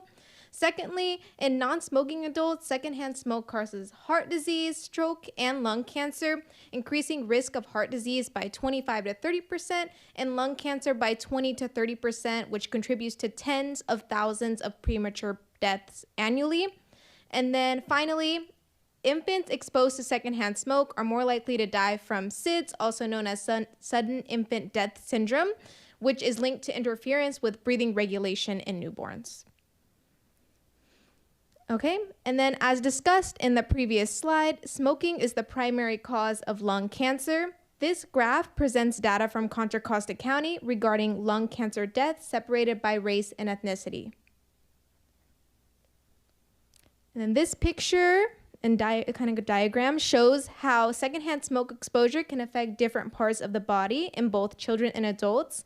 As you can see, in adults it can cause stroke, nasal irritation, and lung cancer, as well as some others. And then for children, as was mentioned before, sudden infant death syndrome, middle ear disease, low respiratory illness, and even more. Why is this important? So this is important because it is a health equity issue. Everyone has the right to clean air even if they don't own their own home. Exposure often happens where people should feel safest, in their homes and their cars, making children and non-smoking adults vulnerable in everyday environments. The World Health Organization estimates approximately 65,000 deaths among children and adolescents due to secondhand smoke each year. In addition, secondhand smoke causes more than 7,000 lung cancer deaths each year among U.S. adults who do not smoke. In this chart released by the American Lung Association, it lists different cities in Contra Costa County along with a respective grade calculated by the number of protections they have for their residents against secondhand smoke. Currently, the city of Antioch has a grade F, showing that there is a need for policy protections for our communities in Antioch. So right here we have a smoke-free multi-unit housing policy separated by jurisdiction. As you can see, many of the jurisdictions nearby Antioch have policies in place. I do want to give a disclaimer about Pittsburgh. Pittsburgh did pass a smoke-free policy last year. I know right here it says no policy. Yeah, but this is just kind of just to explain the way that other cities have policies in place compared to Antioch.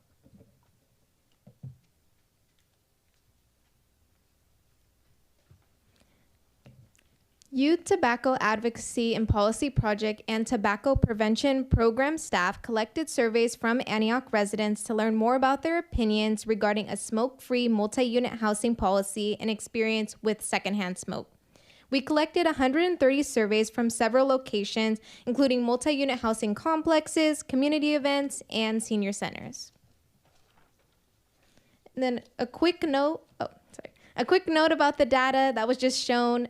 This data was collected using a convenience sample, meaning that participants were selected based on their willingness to participate rather than through random sampling. As a result, while the results provide valuable insights into respondents' opinions, results are not generalizable to all residents. And then this slide shows both the distribution of respondents by their district and age. As you can see here, 25% of respondents live in District 1, 22% of respondents live in District 2, 18% of respondents live in District 3, and 35% of respondents live in District 4. And then this slide shows the demographic distribution of survey respondents by both gender and ethnicity. In a survey of Antioch residents and individuals living in multi-unit housing, 77% of respondents supported a local law restricting smoking in all multi-unit housing complexes in Antioch. This is the percentage of respondents who supported a local law to restrict smoking in all multi-unit housing complexes and area by district. So District 1, 71%, District 2, 94%, District 3, 86%, and finally District 4, 77%.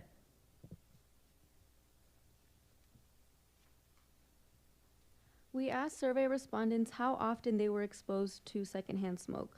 For the respondents that do live in multi-unit housing and reported being exposed to secondhand smoke, we had 29% who said they were exposed daily, 38% several times a week, 16% were exposed at least once a week, and 18% were exposed at least once a month. Of the residents that we surveyed, 23% of respondents reported they used a tobacco, vape, or cannabis product, while 77% of respondents said that they had not used any of these products.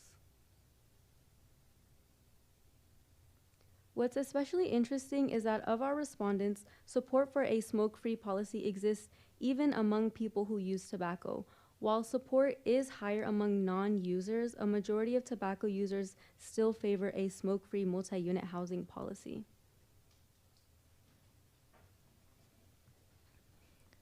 What does a comprehensive smoke-free multi-unit housing policy consist of? For a policy to be truly comprehensive, it will prohibit smoking within indoor and outdoor areas of multi-unit residential buildings to help protect people who do not smoke from being exposed to secondhand smoke. Because of this policy, tobacco users can become more motivated to quit, and many individuals may never start smoking in the first place.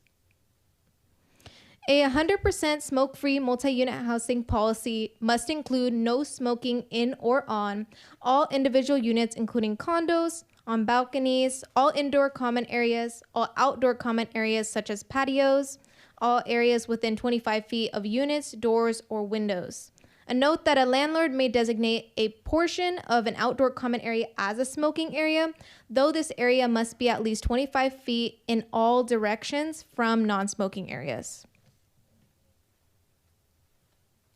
Some enforcement options: gradual landlord enforcement uses step-by-step response like education and warning to encourage compliance before penalties. Civil fines: landlords, HOAs hold property owners accountable for enforcement without penalizing tenants. Lease enforcement sets clear smoke-free expectations by including requirements in these agreements. And restorative justice addresses violation through dialogue and shared solution to prevent any future harm. These are some enforcement examples in other cities. El Cerrito requires smoke-free lease provision for multi-unit housing. It also prohibits smoking in units and common areas. Owners must notify their tenants before posting signage. In Wanna Creek, smoke-free policies are included in new leases and added at rent review. Smoking is banned in units and shared areas unless a designated area is approved. And finally, in Richmond, the lease language defines smoking in units or common areas as a lease violation, and smoke-free protections apply to all tenants and are enforced through lease terms. It is important to notice that we picked these 3 cities because each of these cities have been given an A grade in smoke-free air policies by the American Lung Association.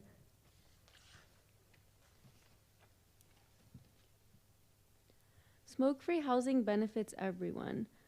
First off, residents want these policies, and studies show that they're more likely to stay living in these buildings that are smoke-free. From a health perspective, reducing exposure to secondhand smoke would help protect the health of everyone, especially children, the elderly, and people who have health conditions. And from a property owner standpoint, smoke-free policies can reduce liability and help prevent legal issues related to secondhand smoke exposure.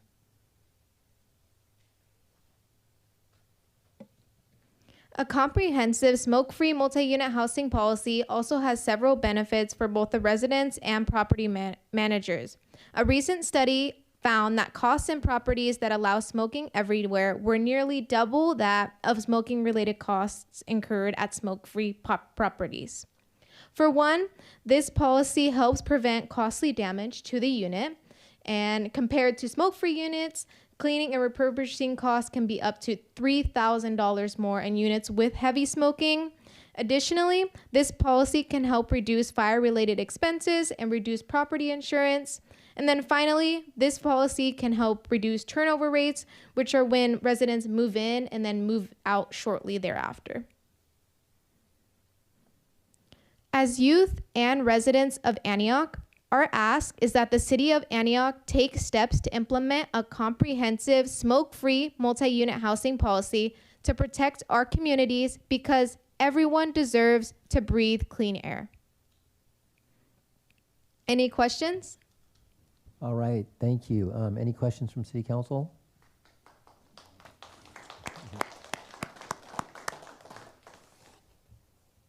Yes. Outstanding presentation. It was very, very well done.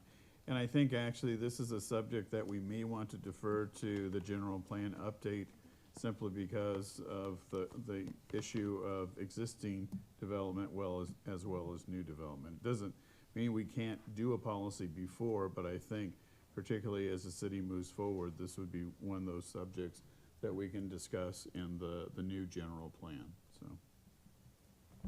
And frankly, if you weren't here making this, it probably would not have happened. So you should congratulate yourselves.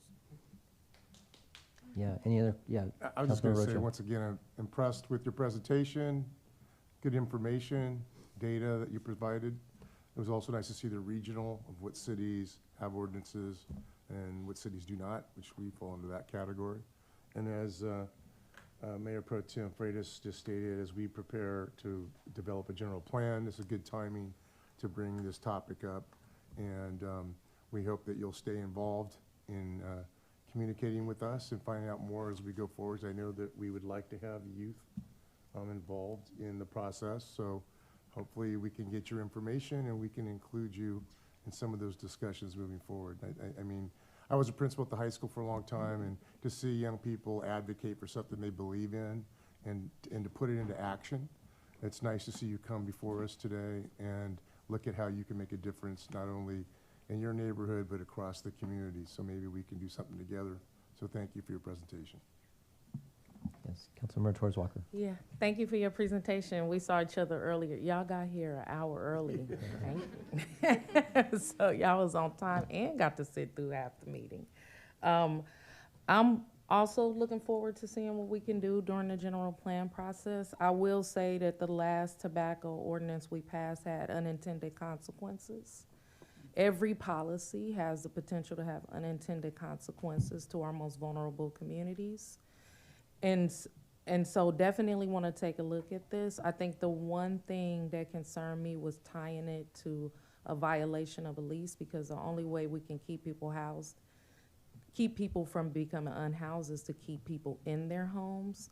And so I'm looking forward to talking to some of my colleagues in Richmond to figure out, like, how did they mitigate that? Did they have any leases terminated? Like, what does the enforcement side look like? Are there processes where a tenant and landlord probably have a conversation? Like, what are the other things that could happen rather than a violation of a lease, just so that we keep people housed and we don't have the unintended consequence of passing a pretty amazing policy to address health issues, but not creating homelessness on top of that.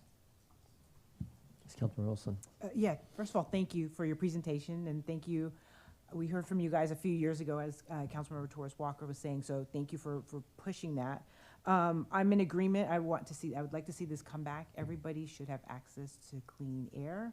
And as something that Councilmember Torres Walker says, as policymakers, we always have to stop and see who is going to be negatively impacted by policy that we create. So looking forward to seeing you guys again when we bring this back. And thank you for this youth aspect, our youth lens. You have to remind us that we need to see things through the youth lens, because you guys are our constituents and community members, and we need to hear your voices. So thank you again for coming forward to us. Yeah, do we have any public comment on this item?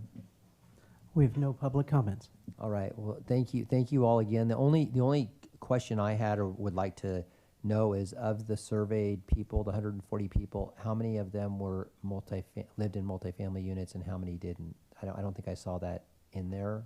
And so if you don't have it, it's not a big deal, but it would be good information just to know, since they're weighing in, to know how many of them. But it was very interesting to see that whether people use tobacco or not, they both were in favor overwhelmingly of a tobacco or a smoke-free environment in multifamily. So thank you all again, really appreciate it. And yeah, hope to see you guys again soon. Thank you.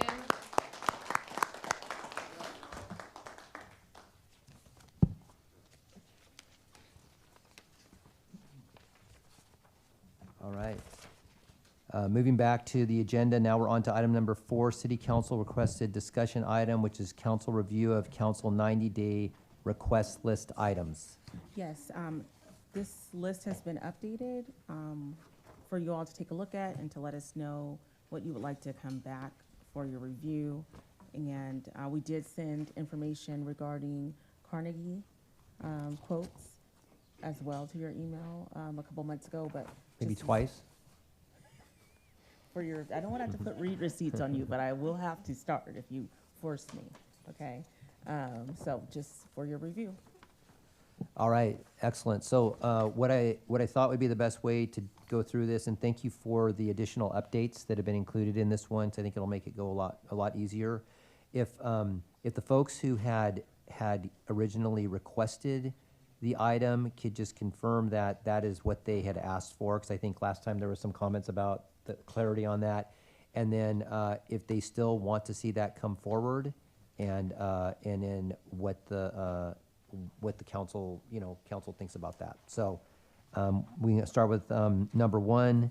That was an ad hoc committee to create policies around human rights and racial equity, requested by Councilmember Torres Walker. Yeah, is it okay if I just go, I think go over all of my requests? Yeah, I think that's okay. Yeah, just to go down the line. Yeah. So as far as the, where am I? So many pages.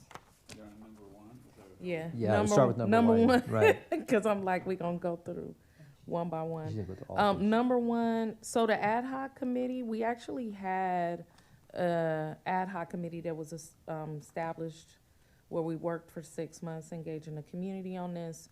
We extended that ad hoc committee for 6 additional months.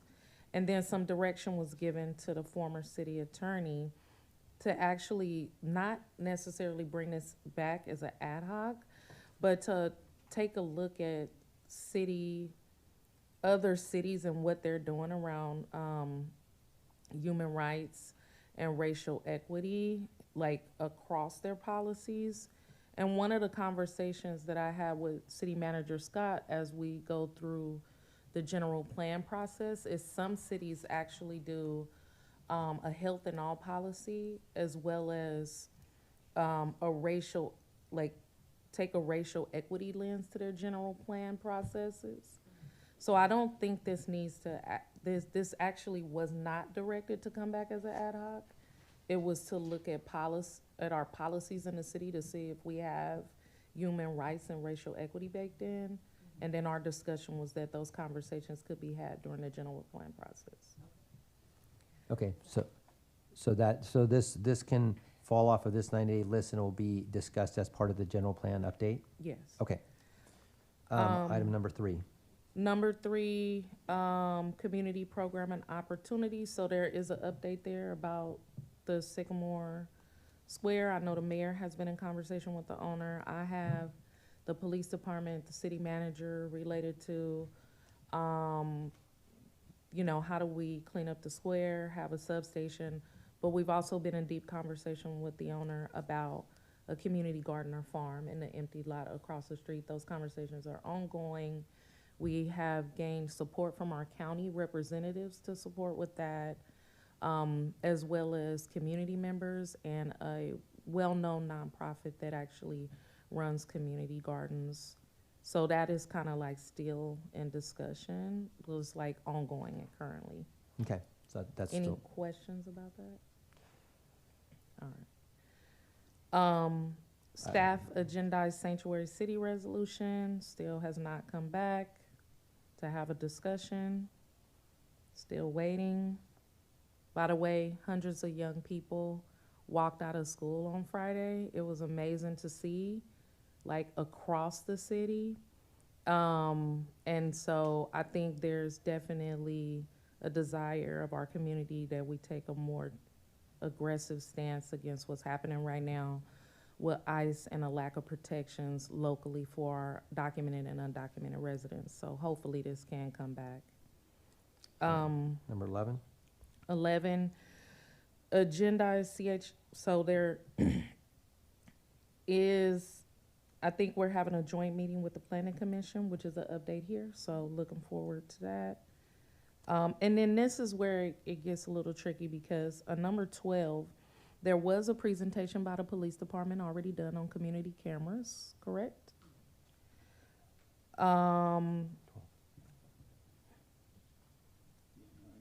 I keep asking about the Economic Development Commission that is currently not an Economic Development Commission, so I don't know which direction the city is going in. So maybe that'll be something that'll come from the mayor if people will be appointed to it. Fire and fuel abatement along the railway. Wait, on that item. Since I created the Economic Development Commission in January 2001, you know, does it even exist? No, it does not right now. Yeah, I mean, It was put on pause. It's a heck of a pause. I Yeah. mean, you know, it died, you know, Yeah. I mean, years ago. So are we talking about reconstituting the Economic Development Commission? I'm unclear. I think the question for staff was just like around the purpose and the added value of the Economic Development Commission, potentially revisiting the ordinance that established the Economic Development Commission, as well as the potential of, I think, adding some like designated seats on the commission. So like somebody from the Chamber of Commerce, now we have the DAA, and those were the conversations back then, and it just went on pause and never came back. Okay, so you really are talking about reconstituting the Economic Development. Yeah, and so, okay. That's and I know that there's going to be a economic development presentation made at the next city council meeting. I don't know if that's a place for this, but it's just a question of whether we bring it back again. It might be. Yeah. Zach could probably let us know what that could look like as a staff of 1.2. 1.0. 1.0. He's hiring. He has 3 hires out right now. Okay, nice. Fire and fuel abatement along the railways. Our city manager, it has been in conversation to figure out how we make that happen. My major concern is the fires every fire season on the railways, as not the only resident that have a railroad right behind their house, and like my fence gets burned up every year. So I just hopefully we can make sure that they're doing the clearings. But I was informed that those conversations are happening, and still waiting to know whether there was a task force created or an ad hoc wanting to be established, or if there was a different direction that the mayor and the city manager wanted to go in. Okay, for that one, there just hasn't been staff. So the 3 housing positions were appropriated a few months ago. We just got to final hires and offer letters this week. And their housing think tanks are being held in place of that. The next one is on the 19th, where community comes together to talk about issues. So it's kind of yes and happening. So thank you. Item 20, base camp funding opportunity. I don't even know if they're still there. I know we had, and then base camp is on here again as a follow-up on for item 27. I think myself and Councilmember Rocha went and took a walk through the base camp site and also talked with the fairground, the state, about different opportunities. I think the question was really around what was this council's desire, goal, or appetite to support them over there, because they are serving our homeless population with very little support from the city, but still really don't know where that conversation I just want to comment on that. from speaking to the gentleman who leads that organization, I'm trying to remember his name right now, I'm trying to blank on his name. Thank you. Is it Tom? Don Don Frias, not Frias, Don Frias, that's right. Freitas. Don, D-O-N, yeah. Not Freitas, Frias. I went and met with him, and I've been in communication with him, and he sent me some positive communications about some of the support he was getting in regard to rock, because, you know, when we went there to visit, it was all dirt. We're like, what happens when it rains? And it was like, that's not good. So I believe he networked with some local companies that are in the construction business, and he was able to get that done. And then I know he was talking about some support with safety concerns about driving in and out of there because of the canal that can sometimes flood, and some discussion around that. So I know he's actively working to try to improve and do things there. I know that we have a CDBG meeting scheduled coming up, and I'm hoping that we can talk a little about that and see what possibilities exist for us with those funds. So I just wanted to bring that up because I have been in conversation with Don in regard to some of the improvements that he's making out there. Nice. 21, presentation from National Institute of Criminal Justice Reform and or Advanced Peace. I think with us wrapping up CalVIP and potentially, hopefully, being a recipient of another round of funding from CalVIP, that I still think it would be important at some point, maybe work with Director Cabral to figure out when they can come present to us, because I think we don't really know what other cities are doing. We're trying to do something that has been shown as a proven best practice to reduce community violence, but we technically don't know. Well, I know what it is. I'm not sure if all of my colleagues understand it to the fullest. So I think it would be important to have the experts come in alongside Director Cabral and kind of help us understand how, you know, what's happening nationally and in California. This 22, this potential senator, Congress, assembly member, and supervisors space, I think like it is an ongoing conversation. Myself, City Manager Scott, Director Wright, and the Honorable Mayor Pro Tem Don Freitas are still in conversations around how to make this happen. I think it would be nice for us to have a legislative hub and a space where our residents can have direct access to their representatives without having to go all the way to Timbuktu to do so. Excuse me, on that point, going very far back to Assembly member, then State Senator Dan Boatwright, who actually used the space outside of our building on the first floor. There were agreements and memorandums of understanding between, and going way back, for state representatives as well as the members of Congress. So instead of recreating something, I know that they exist. So. We have them for the rental in the Antioch Community Center. So we would put something in the Nick Rodriguez Center, but it's under construction. So we're looking at an office here or there. And then item number 28, the update from One Day at a Time, that occurred yes. recently, so that's been done. Yes. On the 27th. Thank you for reminding me. I don't know why my brain skipped that one. Number 31. 31. Thank you, Mayor, for filling the vacancies. All right. Still working on it. And 34, request staff to agendize discussion regarding vacancy tax, landscaping, lighting assessment, and the potential of designating a city clerk as a possible paid position under the authority of the city manager's office. I think these were more recent. And I think I'm just like still in an exploratory phase on a couple of these. And I know that the city attorney's office was going to bring back something around vacancy, commercial vacancy taxes.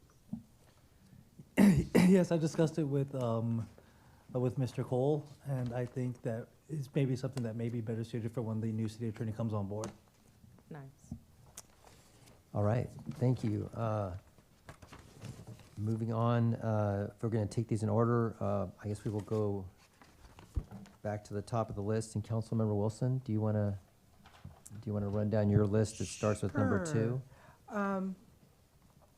Instead of running down my list, can I just make a suggestion? Sure. This is just something that come to mind.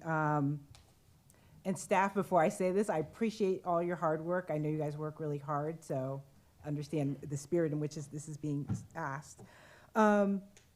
Would it be helpful for department heads to review this list, review the 90-day list, and identify which items come within their departments, with the understanding that the council priority list comes first, and then have them come back to us and do a presentation, like these are the items that fall, because I think, although I appreciate this spreadsheet, it's a lot, and I feel like it never gets shorter, I just think that process would be a little more efficient, and I think a lot of these will get done or get in process. I think a lot of these are probably already in process under different departments. This is just a request I'm asking in lieu of going through all of these and also looking at the time. If that's something we could potentially do. Just have the department heads look at the 90-day list and go, oh, this would fall under my department, this would fall under my department, and then have them come back with a report out of, what the status of these items are, if they're completed, if they're in process, just to, so this is just not so this list is not getting longer and longer and longer instead of getting shorter. Yeah, and I think, and the council can weigh in, I think the goal tonight was to find out if there's anything they're in process that can come off the list. Say council says, I don't need that anymore, or that's already been taken care of. So that was just the goal of this.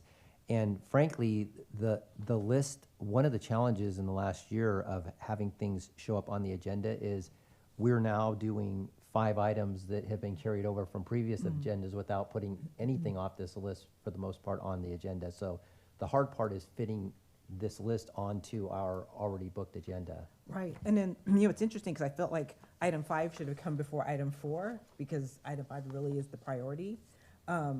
But this is the order we're doing it in. If I had to go through this, there was one, so let's see, discussion of bike safety and master plan. Yes, I'd like to see that. How about Sister City? We still want to see that come Sister back. City, yes. The mitigation fees for the Contra Costa Canal project that's going on, yes. The APD work for the Wait, are these going on? I'm sorry, what? She's on number. She was on 5, so I'm 6. But 6, and now I'm going to, what's my next one? Number so 8. are we eliminating it or just keeping it? Keeping, well, that's ongoing, so keeping it. Request APT to work with the California Massage Therapy Council. I can talk to Chief alone on that one, so we can take it off. What's my next one? Agendize historical sites, and I think this is getting confused with my other item in regards to identifying sites in our city and getting them on the California Historical Registry so we can protect them. So I think that item 14 is being confused with, let's see where it is. Oh, with item 32. So it's really item 32, keep item 14. That's not something I requested. So get rid of item 14 then? Yeah, get rid of item 14. Okay. Item 16, agendize discussion on buffer zones for sensitive uses. Chief, you and I could talk about that. Yeah, so we can take that. Can you take that off? Is that related to cannabis, or what is that related to? That's buffer zones in regards to violence, domestic violence, human trafficking, buffer zones around sensitive areas. Okay, so that's something you and the chief can talk about? Yeah, we can talk about that. And also in regards to Planned Parenthood. You can send me an email for him. Yes. Thank you. And I think this information would be great, City Manager Scott, to share with the rest of the council when we get answers to things like that. Yeah, and if there's a tab that actually, a lot of these have been moved over that are fulfilled, or where you've sent, staff has actually done the work and there's a memorandum that's gone to your email address, because a lot of these can be memoed and answered in emails too, and we've been doing that as well. So we would like for you all to respond back to us though for that information, because we are actually shortening this list by quite a bit. Okay. Let's see, my last one, it looks like, is item 32, designated Carnegie Library and El Campanile as historic landmark, and that's it for my items. All right, so that's still on. Okay, I think Councilmember Freitas, would you like, or Mayor Pro Tem Freitas, sorry, would you like to go next? On item number 7, should I just give up on this? No, I think we still want to have it. This is the joint AUSD city meeting. Yeah, we No, no. still want to have that. Yeah, we're gonna have it. It's been 14 months. I'm just. You Yeah. you don't have to give up on it. Okay. It'll Okay, happen. okay. I just. We got 10 calendars to deal with. Yeah, a lot of stuff going on. With regards to item number 10, you know, it's some of the special districts that we have. In Contra Costa Water District, the Contra Costa Community College District, Delta Diablo Sanitation District, Board of Education. I mean, there are a lot of representatives we have from special districts, and we never see them, ever, you know, unless it's an emergency. And frankly, I think some of the city manager has made presentations, LMC as being an example, which I thought was very beneficial. I mean, we have the mosquito abatement district. I mean, there are a lot that Antioch is in, and that, you know, this is kind of like the video, you know, you don't know what you don't know until you see something, you know, come forward. And I just think it's important for us. It's not a top priority, but I do think, you know, knowing who our representatives are is good. BART is an example, you know. Even Tri-Delta Transit would be a good to have Rashidi Barnes come. You know, so anyway, that's the purpose of that. The other is item number 13, you know, the onboarding process. And I assume you're going to bring that, your note says it's in process and it's going to come back. It's also the code of conduct. Okay. You know, so it's both of them. I just,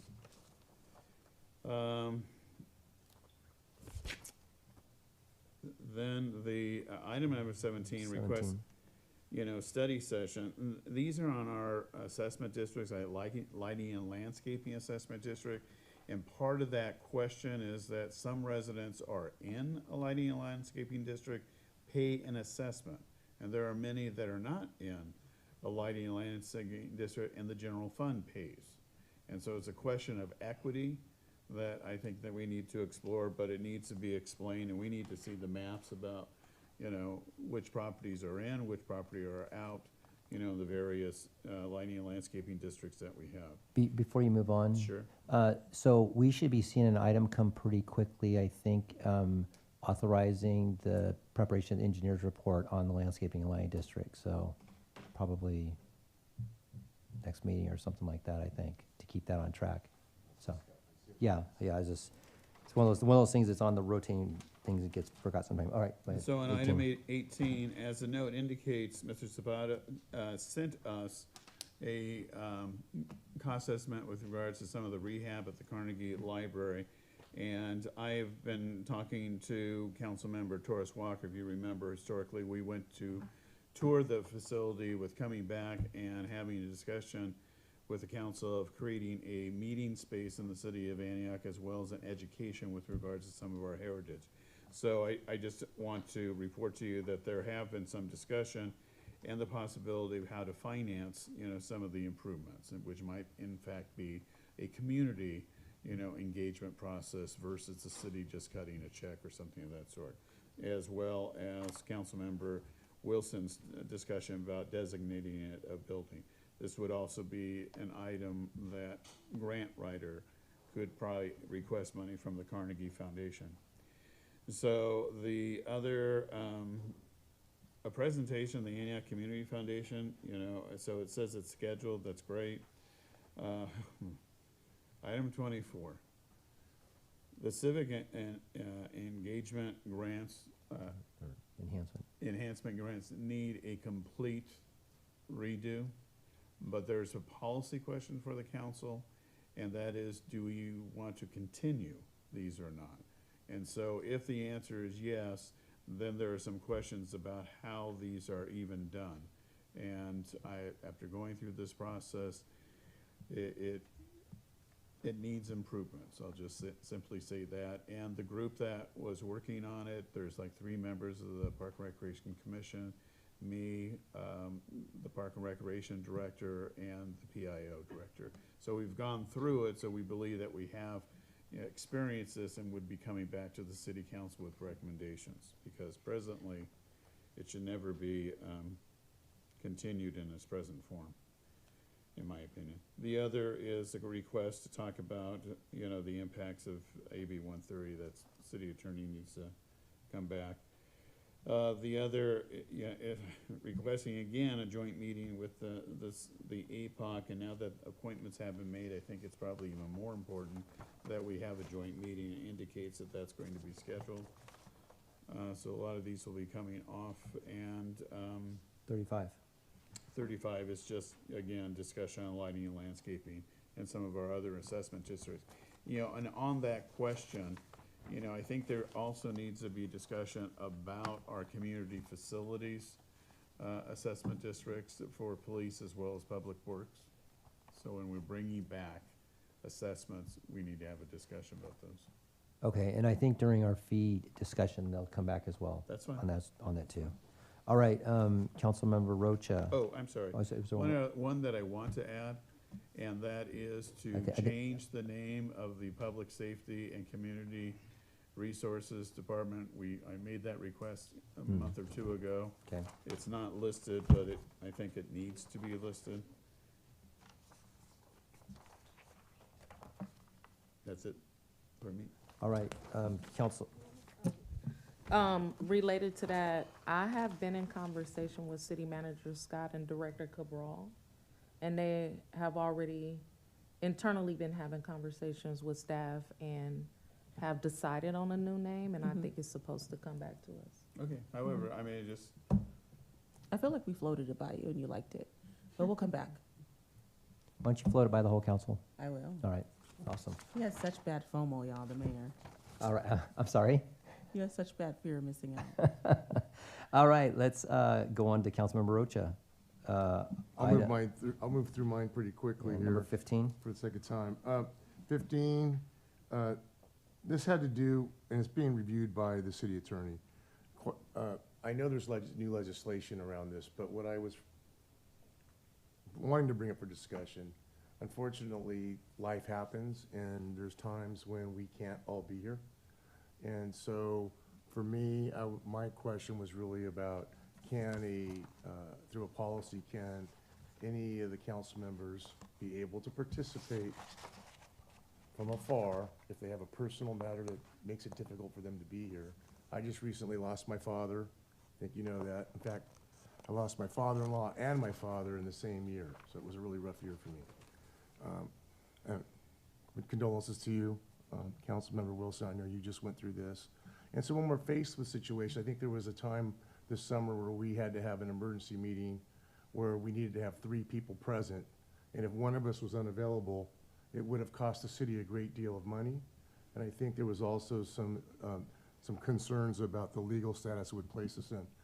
So under those circumstances, that's what my question was about, is there a way for, I know in closed session, there's that option to do that, but I didn't know in a regular agenda meeting, can we do that from a distance? But I know there's some new legislation. I'm not sure what that says about that. There. Yes. Well, I have an update, but you can do it. On July 1 going forward, we have to have two-way audio visual. We have to have that up and running. City Clerk's office and I and IT have been working on that. The short answer is all of you will have 5 times a year you can appear remotely. That's the short answer, but we are moving to implement the new AB 707 legislation. I believe it's SB 707. So as of July 1, we will be back to two-way audio-visual, and each of you will have 5 opportunities for personal, medical, or other reasons, all of which, Councilmember Rocha, everything you've just mentioned would be, of course, permitted. And we will be presenting that to you, and we will be implementing that. So that is coming before you, and we'll make sure to do it in the confines of this 90-day report. Okay. Yeah, I saw that it was update, so. Also, Councilmember Rocha, something I'm really excited about with this new assembly bill is that Zoom is coming back for the public. So the public who can't participate in person we have to reestablish Zoom, so I'm really excited about that part too. And again, I didn't create this legislation. I was just asking about it. You're obviously a huge advocate of it, Councilmember I mean, when I Rocha. brought up so the question, I got it'll some be looks all- like, oh, what did I say? All Did I right. say something wrong? All right. Okay. Number 25. The next one, private security. I just wanted an update. My wife and a couple of her friends were at Smith's Landing having a gathering, and they observed, she told me, oh, I observed private security in front of Smith's Landing in a vehicle, and they were present, kind of keeping an eye on things, and seemed to make a difference. I just wanted to know a little bit more about what's going on with the contract we have with the private security, because I think when people that are working for the private security are visible, I think it helps deter some of the people who just want to hang out. Because I know my wife and her friends meet once a month, they get together socially, and she noticed a big difference from this time that she was there from the previous time. So I just didn't know if it's just it's just here and there, or I don't know how often it happens. That was my question. And we can give you the update on that. I did send an email. Captain Cook actually has been meeting Sure. with our security team. We asked for pictures, and Sure. we made sure that the parking lots represent the most problematic areas that they patrol now. So it has changed. So we can give you an update on that. Okay. The next one, 26, was Know Your Rights. We were looking at having a community fair for a larger audience of people, because from various, when you look at the number of people impacted by what's happening with immigration, but then we have issues around homelessness, as we've talked about here, you know, warming centers and other needs of the community. We have veterans. We have a variety of stakeholders in our community that I think if we had a community resource fair where we can bring people together as an inclusive cultural event, but then have important information for various people, what they're looking for, and have breakouts to do that. So we're looking to do a larger program that can benefit more than just one subgroup of the community. So it's all important, not one more than the other, but I think if we can do a better job of making sure that we are providing more information to more people. Moving on to, I only have one more. 33. I think you already said bringing the school district and the city together. Councilmember Torres Walker and I are on the city schools committee. I know that's a request that we've made. I know Bessie, our city manager, is working on that with the superintendent of schools. It is difficult because you have 5 different people with 5 different calendars, so there's 10 of us. But I do think there is an interest in meeting and sharing what's been going on during this past calendar year. Last time we met, we discussed September, potentially. Does it have to wait that long? Yeah, It does? yes. Okay. I think that's it for me, right? All right, and then just the only item that I had on here was the homeless ad hoc committee, which the city manager and I are working on, and it's a staffing issue. So we are going to take a 9-minute break until, is that 9 minutes or 11 minutes? We'll come back at 9:35 from a quick break. 11. So we're gonna take a quick recess. What school did you graduate from? Meeting at recess, 9:24 p.m.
Welcome back from our recess. Mr. Clerk, will you please take the roll? Thank you. Councilmember Rocha. Here. Councilmember Torres Walker. Present. Councilmember Wilson. Here. Mayor Pro Tem Freitas. Present. Mayor Bernal. Here. Thank you. We have a quorum at 9:38 p.m. All right, we are moving on to item number 5, adoption of 2026 City Council's 6-month priorities. Yes, Mayor and City Council, these are the priorities that you came up with at 2 of the meetings with our consultant, TM Consulting, here for your review, put into one place for your approval and vote. All right, thank you. Council, do you have any questions or comments about the staff report or the items that are presented? I was just gonna say, from looking at attachment B, and then the action item from 12 to 25, special meeting, I think it's all laid out, pretty good notes from our meetings that we had on that, those particular dates, 2 dates. So I don't have any, I see reflected in the notes what we voted on and what was at least discussed, and Tracy was able to capture that, and so unless there's some discrepancy here that somebody might wanna take a look at. All right, any other, yes, Mayor Pro Tem. So, Ms. Scott, so Yes. these are some of the priorities for the next 6 months. Is that like January 1st to June 30th? Is that what we're talking about? Yes, I think a lot of these are either already in progress, coming to council, or finished. And so because they were from September and then December, so January to June, so we'll give you an update. You'll see some of these items coming on the 10th of March, the 24th of March. So the economic development plan, code enforcement update, all of those will be done by the end of March, so. All right, so is it assumed that by June 30th? Yes. We will have gone through this and are prepared to do a new 6 months? I mean, is this gonna be repetitive? I think that's the policy question for the council. I mean, because part of it is when we come up, it's kind of like, you know, what do you need, you know, in order to get us over there, you know, to get us through? So that's part of the question that I would have, you know, as we move forward. We can say, yes, these are issues, but in reality, you know, what's the game plan? I mean, where are we at? How long, when are we gonna expect these? And something that we ask staff all the time, and that we should apply it to ourselves, is how do we measure success? And so I know that we went through this process, but, you know, what's good for staff should be good for the council. And so that's kind of a question I have as I looked at some of these. It's like, well, okay, what does success look like? And I'm not sure. Just by looking at this, I'm getting that answer. Yeah, I don't think that this is comprehensive enough to show you what a key performance indicator would be. I think that also we know with even the report that our finance director gave tonight, you know, full staffing of city employees, right? You know, things like that where it's like clearly we have an attrition problem and there needs to be a root cause analysis of why. That is, so it's taking all the exit interviews, making them mandatory, and then having an analysis done, and then what are we doing to implement? So all of that's obviously going to take more than 6 months. So yes, I do believe that you're spot on in saying how do we measure success, because this isn't it. So yeah, I'm trying to be constructive, not destructive. It's like, okay, we talked about this, but how are we going to get there?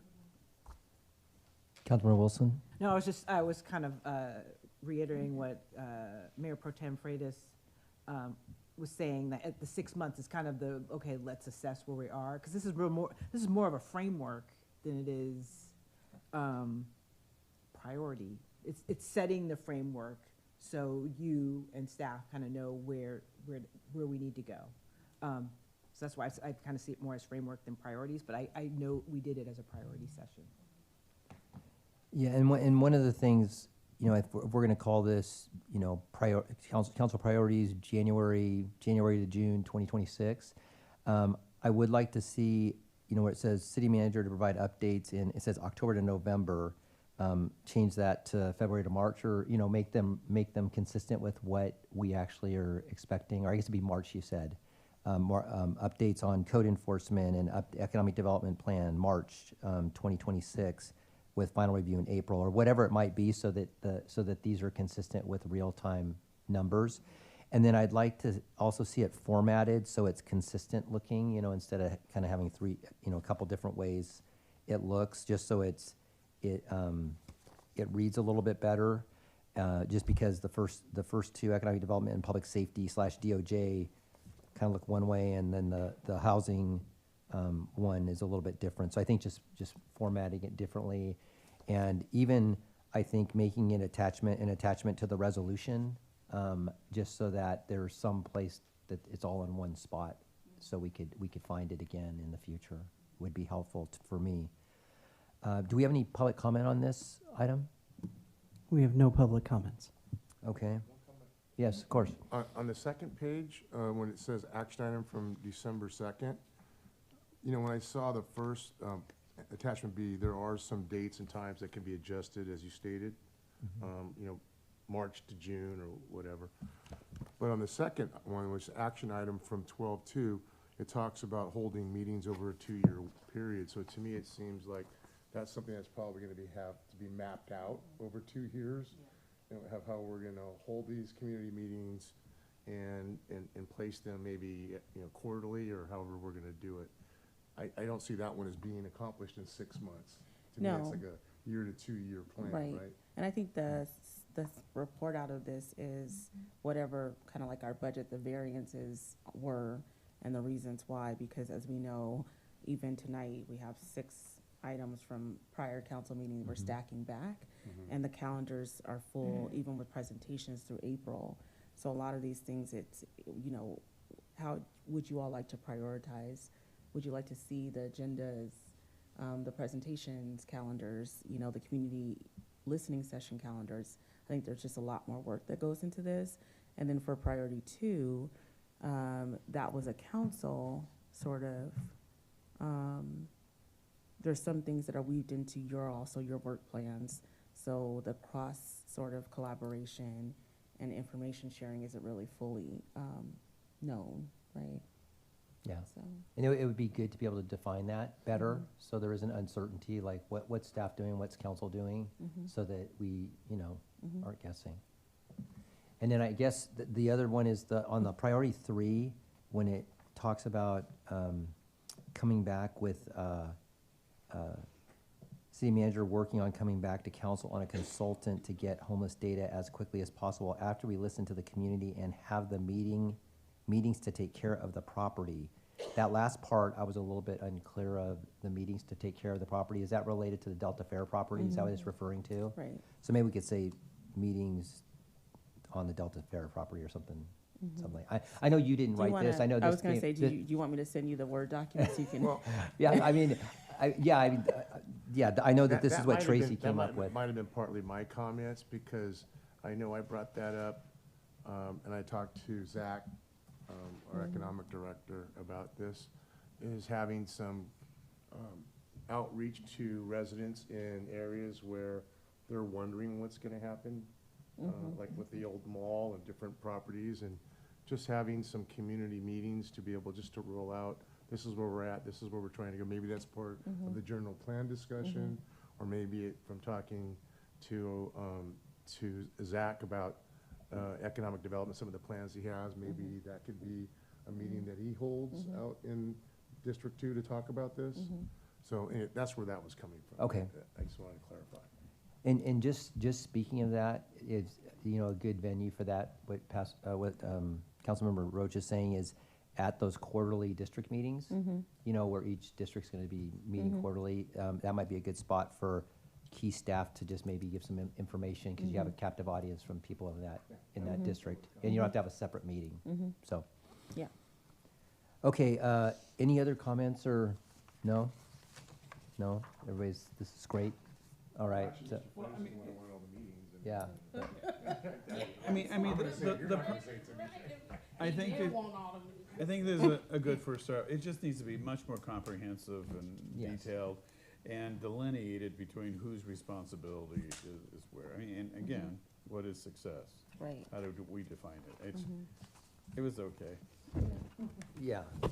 And I guess the other, City Attorney Cole, there's a couple of things on here, just, not to burst your bubble as you're heading out the door, but, you know, we have, it's about, there's an item on strengthening ordinances, providing a current list of ordinances and comparisons with other cities, regarding, code enforcement. That was something that was gonna come back to the second October meeting, so maybe you can work with the city manager on whatever meeting that might come back on, you know, so we can get the list updated correctly. And then there was an email by the end of the week, this is back in September, regarding building vacancy ordinances. And so just, those are a couple things that council had asked for that I don't think we've seen yet. So if we could just get dates on those when we will be seeing them, that'd be good for the finished product. And then, City Manager Scott, I can work with you on the finished, you know, wording so it ends up. Is anybody a work document so I can fix it up for you? Yeah. All right, perfect. So, I don't know if this needs any more direction. I guess we have a resolution there. So do we have a motion to adopt the resolution? I would just request that we would attach to the resolution the actual list of priorities. So do we have a motion for that? I know there was some wordsmithing going on up here and some date changes, so Yeah. do you wanna It's real wild, right? Wanna- incorporate that in? Actually, I think it'd probably be best to bring it back as a document that actually is clean and has everything incorporated. I think would be best. Yeah. Okay. So is there consensus to bring it back? Are we, I mean, I can make a motion that the city council adopt a resolution. So moved. With an attachment? With all of the changes stated tonight as an attachment to the resolution. Is that what it was? Sure. All right. We have a motion by Councilmember Torres Walker, second by Mayor Pro Tem Rocha, or Freitas, refresh your votes. Sorry. I'm trying to help the city I'll get clerk this out. right. Trying to be clear, city clerk, I'm trying. Thank you. Motion passes 5-0. All right, moving on to item number 6, a resolution authorizing the mayor to execute an employment agreement with Lori Asuncion for city attorney services. That would be City Attorney Cole. Yes, thank you, Mayor, Council. I'm very excited to present this item. Your city has done an exhaustive search for a new city attorney, and you have identified an exceptional, very talented city attorney who has very large city experience. And that is, as you indicate, Lori Asuncion, who I've known for a number of years, and we've been active both in the Cal City's City Attorney's Department. So I know that she has a fantastic reputation. I've had the privilege of speaking with her several times as we were preparing this agreement and this item and starting the transition. Obviously, you have to take the vote. We all know that, but in anticipation of a positive outcome, we've been having a number of discussions about her transitioning into the office and working with the executive team, working with this council. So I'm very excited to present this item. The agreement is before you.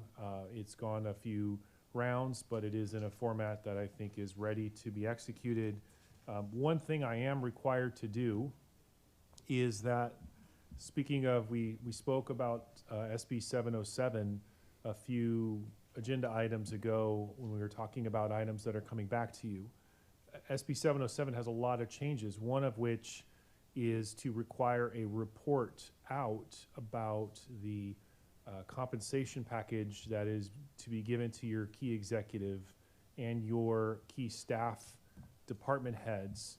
Previously, the law required these report outs to be for the chief executive, so our city manager, but that law has changed now, so basically every department head and key staff position, which would include the city attorney, we have to do a report out. It has to be on the record, meaning it has to be presented in a it actually has to be put on the record in the meeting. So I will do that. I have provided working with our finance director, we have provided a fiscal impact, but Ms. Asuncion will receive a salary of $288,000 annually, which is $24,000 a month. The leave is discussed in here. The key is that the total compensation package is $513,028.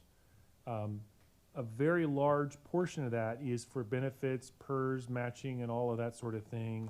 And our finance director has identified that $225,028 would be for the benefits. So I just wanted to put on the record the total cost, all in, all benefits, all salary, all compensation. We are required to report that out, and I've just done that for the record. That's also in our staff report. So I am very happy to answer any questions that you may have, but obviously it is now before council, subject to your questions, subject to public comment. All right, do we have any questions for Mr. Cole? Seeing none, do we have any public comment? No public comments. All right, it's before the council for a motion, if someone would like to. So moved. All right, we have a motion from Mayor Pro Tem Freitas. Second. Second by Councilmember Wilson. Please cast your votes.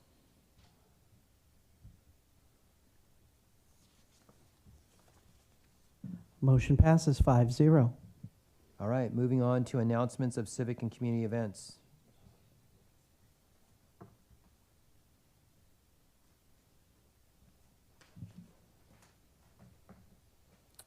We have no civic community event speakers. All right, announcements of board and commission openings. Thank you. Any interested resident is invited to apply for the following vacancies. The deadline is 5:00 p.m. Friday, February 27th. The Board of Administrative Appeals has 3 full-term vacancies expiring March of 2030 and 1 alternate vacancy, a 2-year term. Parks and Recreation Commission has 1 partial term vacancy expiring March of 2028. The Antioch Police Oversight Commission has 1 partial term vacancy expiring November of 2026. The General Plan Advisory Committee has 5 committee member vacancies and 2 alternate committee member vacancies. And the Sales Tax Citizens Oversight Committee has 5 full-term vacancies expiring March of 2030. To be considered for the vacancy positions, please complete an application and submit it to the city clerk's office by the deadline date. Applications are located on the city's website and also may be picked up in person here at City Hall. Please email your completed application to the city clerk. You can also drop off your application in the water billing drop-off box located in the parking lot just outside. Thank you. All right, do we have any public comments? We have no public comments. Oh, I'm sorry. Go ahead, come on up. That's a general, that was for, this is for the commission position openings? No, this is public comments on the commission openings. Yeah. Okay, On this item. yes. On this item. I'm particularly concerned about the General Plan Advisory Committee because I am hoping that we really have a very inclusive group of individuals and knowledge, experiences, and things of that sort. And so my question is, I think that we need to recruit maybe differently than just putting something on social media, that we actually contact different groups and organizations in our community and explain, you know, what a general plan is, why it is important, its significance to the city of Antioch both today and in the future. And I just would suggest that we, you know, try to contact some of our groups and organizations and let them know that these vacancies are coming up. Because we really need a very robust candidate pool, because this is an incredible commitment of time, energy, and effort. This is significant. I know Councilmember Torres Walker talked about the meetings we had last year. Well, that is kind of what happens with the general plan, and I want people to truly understand that this is a long-term commitment, and there are lots of hours that are devoted to this. So I just think we need to have a more robust, you know, what's the right word? Process to try to encourage people to actually volunteer for this position. Maybe we can put something out on our social media about this. I'm sure. I believe that Director Seal can work with our consultant to do communications around this, since that's a part of the package. So, What's the date? The closing date, is that the 27th also of February? Correct. Okay, February 27th. That's pretty. How is that established? That date established?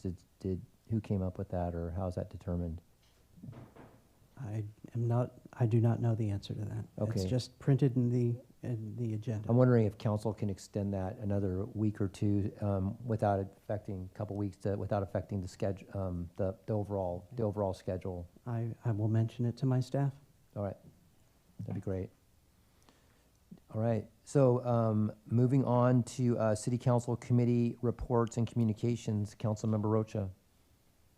None at this time. All right, Councilmember Torres Walker. Yes. So we had,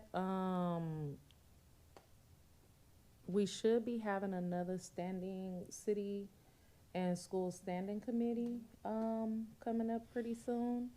We do have scheduled a cannabis standing committee meeting finally. And we also have a CDBG committee meeting scheduled as well. So a lot of updates will be forthcoming. So I'm looking forward to those committees getting back to work. Also just want to congratulate Genesis Church on the opening of Genesis Family Life Center. It was this Saturday. Myself and the mayor attended with a lot of other dignitaries locally and a lot of community to open this life center. I'm super excited about it being in East 18th, and the support that our most vulnerable residents are going to be able to get in the services is near them and close to them is super important. Forcing people in marginalized communities, and as was stated by our housing element, is that most of the individuals who live in District 1 and parts of District 2 are segregated from resources. There are no resources near them that is accessible. And so I'm excited about the Genesis Family Life Center and what we can do as a city to continue to support that work, as well as our county partners. I also had the opportunity to join Assembly Member Ana Maria Avalia Farias Friday at the rally and walkout that our young people had in protest against ICE enforcement and separating families. And it was amazing to see young people stand up and use their voice and participate in democracy and disrupt the status quo. I want to thank the young people for organizing it, for using their voice. School staff and volunteers were there, making sure they were keeping the young people safe. Strategic threat management, I saw them in the streets, which is security, armed security that's funded by the school district to be on school sites to help deter violence. As well as I saw a lot of APD in the community as well, all across the city, just making sure that young people were safe and assuring the organizers, which were young people, that they were not there to harm them. They were only there to make them safe. So Chief V. Hill, thank you. Just for the way they showed up in that moment. It didn't scare young people and it didn't feel like enforcement. And so that was amazing to experience. And then I had the opportunity to have meetings with department heads. I normally ask for it every year. Past couple years have been a little challenging, but I want to thank City Manager Scott for setting those meetings up. And so I had an opportunity to meet with David Storr. I had an opportunity to meet with David Storr, was one of my first meetings, and we talked about how encouraging it was to hear that downtown Antioch has doubled in sales due to increased cross-current collaboration, which was amazing to hear how everybody downtown is working together. And that is doubling our sales, so thank you I to know everybody. that you have a slide, so Oh. if the back could, yeah. Oh. Okay. Okay. That's all the beautiful faces from city staff who met with me. Thank you all. And the next slide. And so we also discussed the great potential of our waterfront, how to preserve historical value, and how to push for smart development. And a lot of great ideas came out of that meeting. I was excited to talk to Mayor Pro Tem Freitas about some of those ideas, and he is, I think me and him are super excited about continuing to work on some of these projects downtown together. Public Works and Recreation staff are hard at work improving senior programs, working on collaboration with community partners, and thoughtfully improving recreation facilities. That was amazing meeting. I can't wait to see all of the upgrades and improvements at the Nick Rodriguez Center. PD has been working hard on recruitment and improving traffic enforcement. It was also encouraging to hear that female officers in CSO recruitment has improved from six individuals in 2020 to 20 individuals as of today who identify as females, so I was really excited about that. The Information and Systems Department, Brad Heffenberger was amazing, is working on improving connectivity and communications across all departments. And this department is also working on bringing the city into compliance with SB 707. So Zoom is coming back to the city of Antioch. I'm so excited about that. And my last meeting was with Human Resources, and Human Resources has been working hard to make sure staff evaluations are up to date, closing a 7-year gap during which no evaluations took place across all city departments.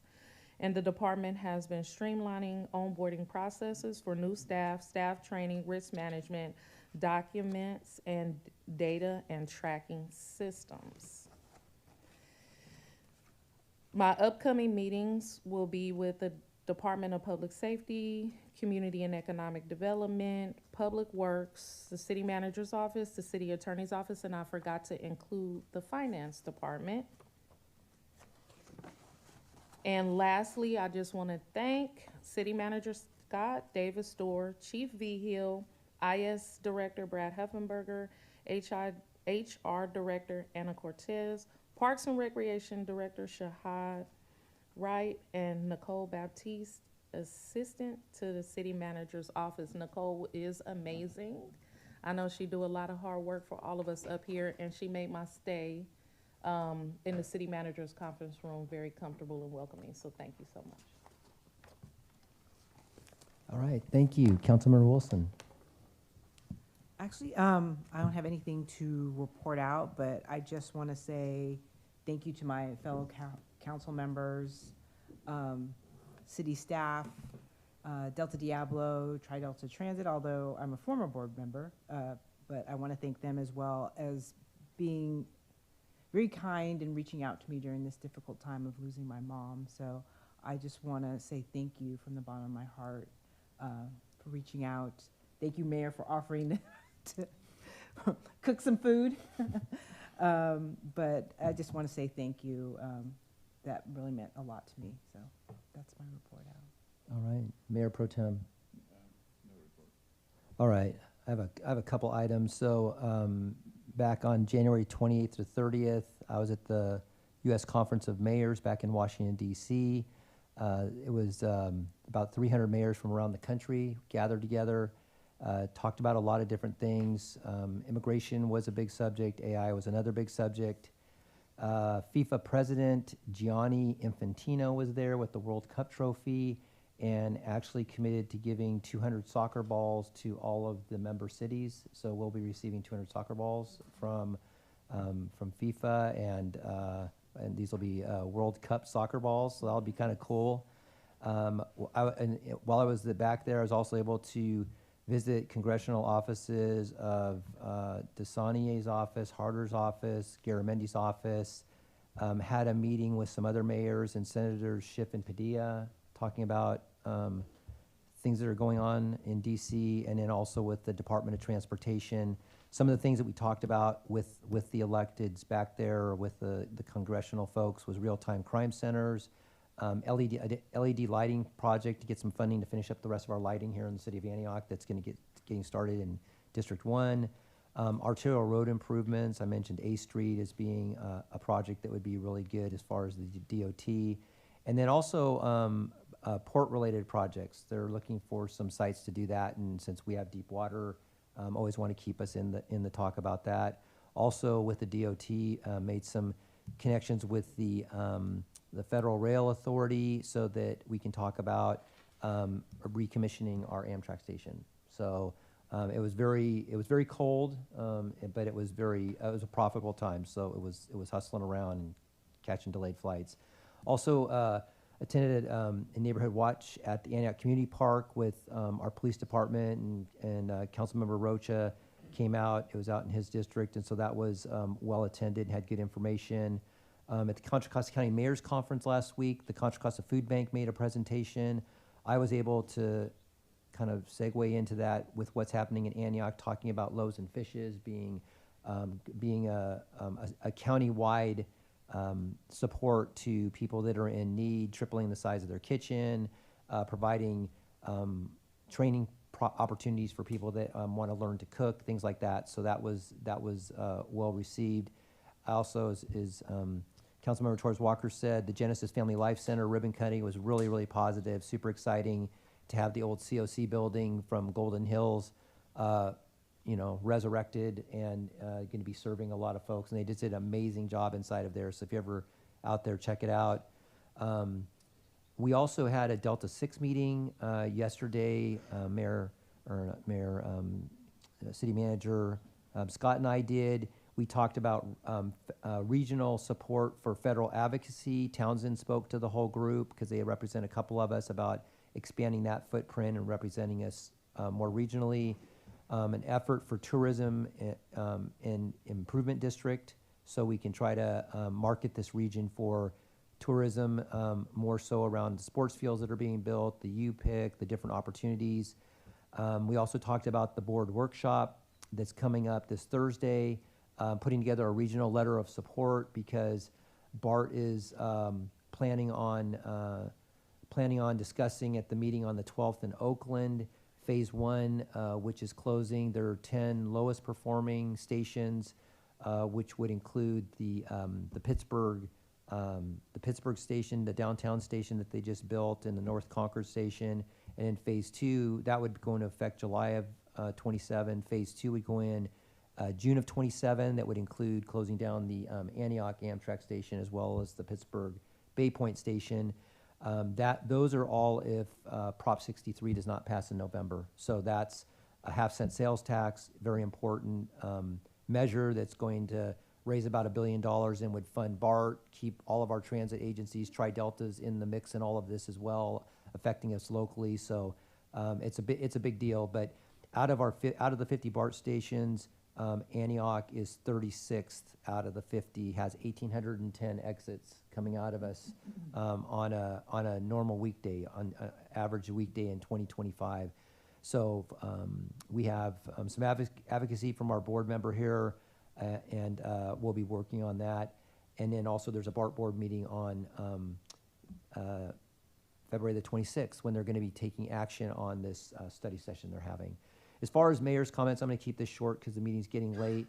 But there's been a lot of things happening in Antioch recently. I just mentioned the BART proposal to potentially shut down our Antioch BART station in 2027 if Prop 63 doesn't pass. The county actually met here in these council chambers and did a workshop a week and a half or so ago, and they're talking about a 0.625% sales tax measure that they want to potentially put on the 26 ballot that would pay for some of the loss of revenue coming from the federal government through H1 legislation. We have Rayleigh's closing down. We have, you know, a lot of things going up. We have an economic plan that's going to be coming to us, along with a code enforcement plan, which is really important. And so I would just say all that to say that we need to stay focused in the year ahead and make sure that we don't get distracted, because there's a lot of different things tugging after sales tax. You know, we're at 9.75%, and you know, if there's a half cent for 63, if there's 0.625%, you know, we're up over 11% sales tax, and I think folks are pretty taxed out right now. And so I just say all that to say that as a council, we just need to work together and really try to make sure, in spite of issues that are very important like immigration and everything else, that we're making sure our own house is in order. So just would like to leave you all with that.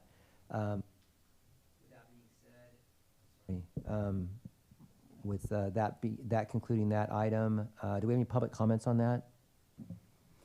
Mr. Becker. Mr. Becker?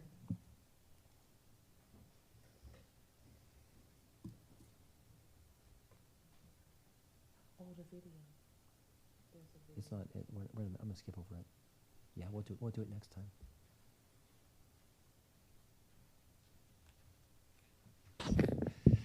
Thank you. So that was a lot to report out. Just a question. I'm wondering, is this a agenda item? Because it doesn't carry an agenda item number. And so when I looked through the agenda, I couldn't find the presentation that was just put out. So wondering if that was made available 72 hours prior to the council meeting tonight to the public, because it would be good for us to review. I do support it. I think it's phenomenal. And going forward, I think it's a great way to bring a visual depiction of those communications and what's happening. But there is a process, right? And so I just worry that as we move towards something new, how are we forgetting a process that has existed for many, many years? And on that note, when you go through the new city's website for the agenda, it's broken down item by item by item. I can't download a whole staff report, so I can't figure that out. Maybe the IT department can make it available in that format, as well as the whole agenda. And to some of the points that the mayor made, while I appreciate you out there advocating at a federal level, you know, I'm a bit confused, because we took many meetings before you were elected and after where we talked about exactly what you just talked about here tonight: regional sports facilities, tourism, bringing in economic growth. I brought you out to a property, you sat down with stakeholders and committed to those conversations, and then disappeared. Those conversations have not continued. I am getting emails bi-weekly from Eastern Sports Management Company, who manages the Big Dreams facility out in Manteca, saying, what happened? We were talking about what an RFP process for a feasibility study could look like out there at the old Babe Ruth facilities. And then tonight, we're hearing, well, maybe we'll look at the Wilbur Fields and do something over there. This is the chaos that we're talking about. You start one conversation where stakeholders come to the table, and then you disappear. And we reach out to you for months, and we get no response. So what do I tell these stakeholders? They're no longer interested? They were curious? The opportunity maybe is there, but when they decide it should present, we'll pick it up again? I'm genuinely curious, because here you say, this is what we're doing. I bring the opportunities, and you don't respond for the conversation. So I'd like a little clarity there. Thank you. Any other public comment on this? No further public comments. All right, moving on to item number 8. Again, we have the San Joaquin Joint Powers Authority Antioch Pittsburgh Gold Runner Station Improvements Project Update. Thank City you so Manager much, Scott. Mayor and City Council. I'm going to ask he's already on the way, our Deputy Director, very fast. And we have a presentation, it's in your binder.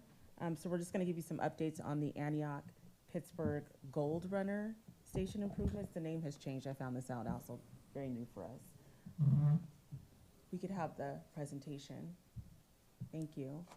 All right, so we did have an ad hoc Antioch train station working group with the goal of bringing together cross-agency staff to conduct a comprehensive review of opportunities and issues at the Antioch-Pittsburgh San Joaquin Amtrak station, now known as the Antioch-Pittsburgh Gold Runner Station, to inform improvements and safety at the station. That's the next slide.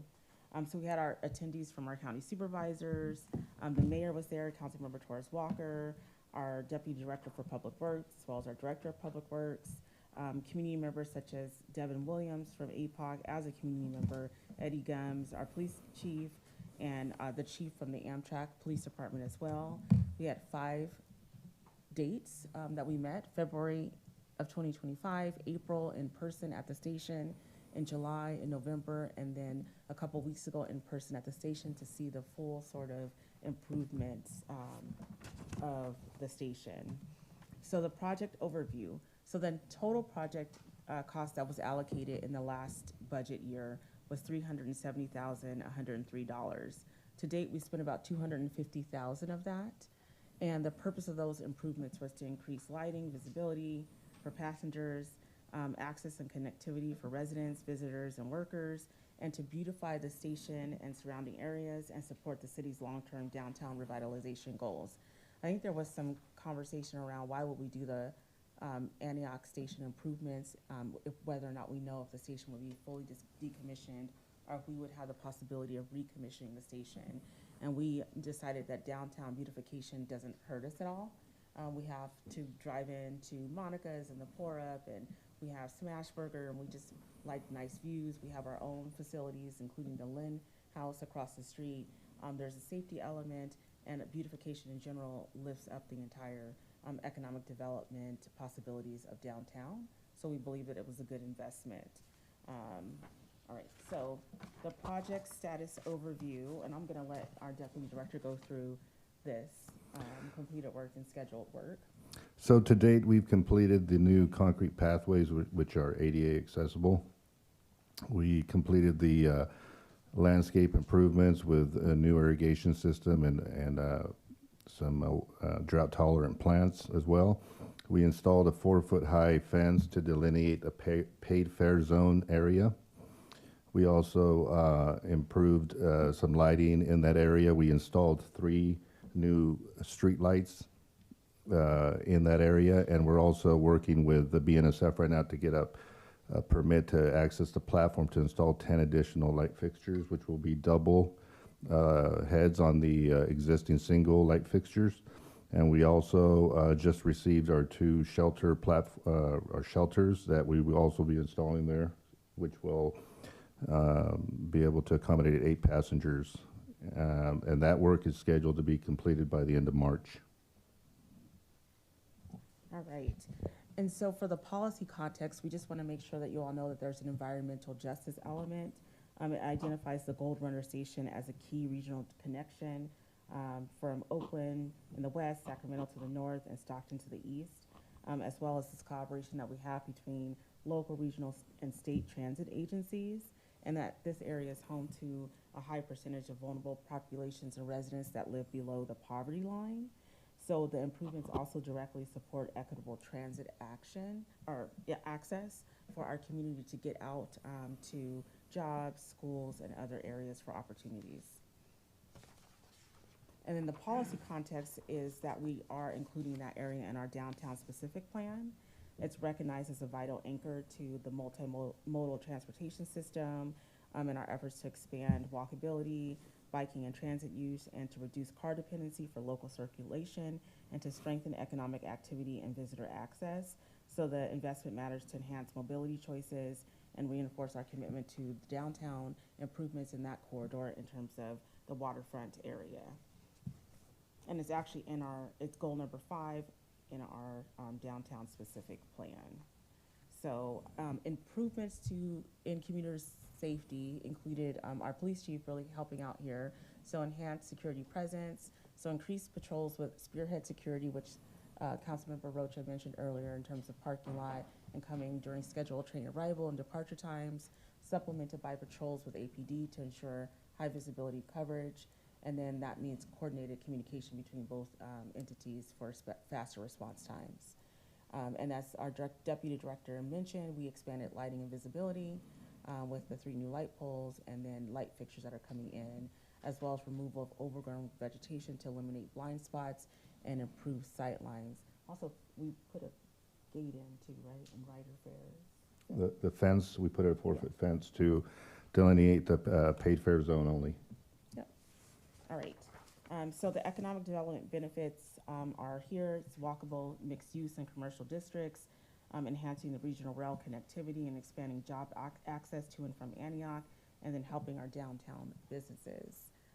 So the next slides are just our before construction, which doesn't really actually show how bad it was, but during construction and then after construction. It's really beautiful, so really appreciate our deputy director and his crews for doing this so quickly. And I believe that's it. All right, thank you for that presentation. Do we have any comments from City Council or questions? No? I can just say, having been part of the process, and you didn't mention that the San Joaquin Rail Authority folks mentioned that this was the best project they had seen done yet of revitalizing a train station. It was even nicer than the Livermore station, which they had held up as their gold standard. So I guess we're the platinum standard now, but they were really happy with the work that was done. So thank you all, because it went quickly. It looks really, really good. It's lit up really well. There's gonna be some new signage out there. So overall, it's just a huge amenity for that area. So thank you to staff for all the work you all did to do it quickly. It's a great project.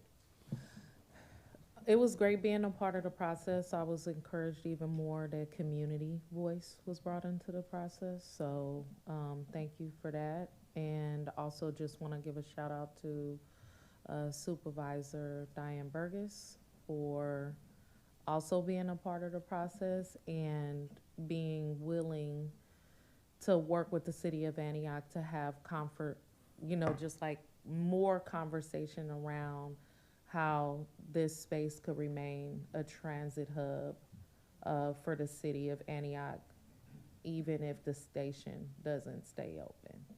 So I think, like, the fight is for the station to stay open. The fight from the community was to not drop our stop, to keep the Elm track going.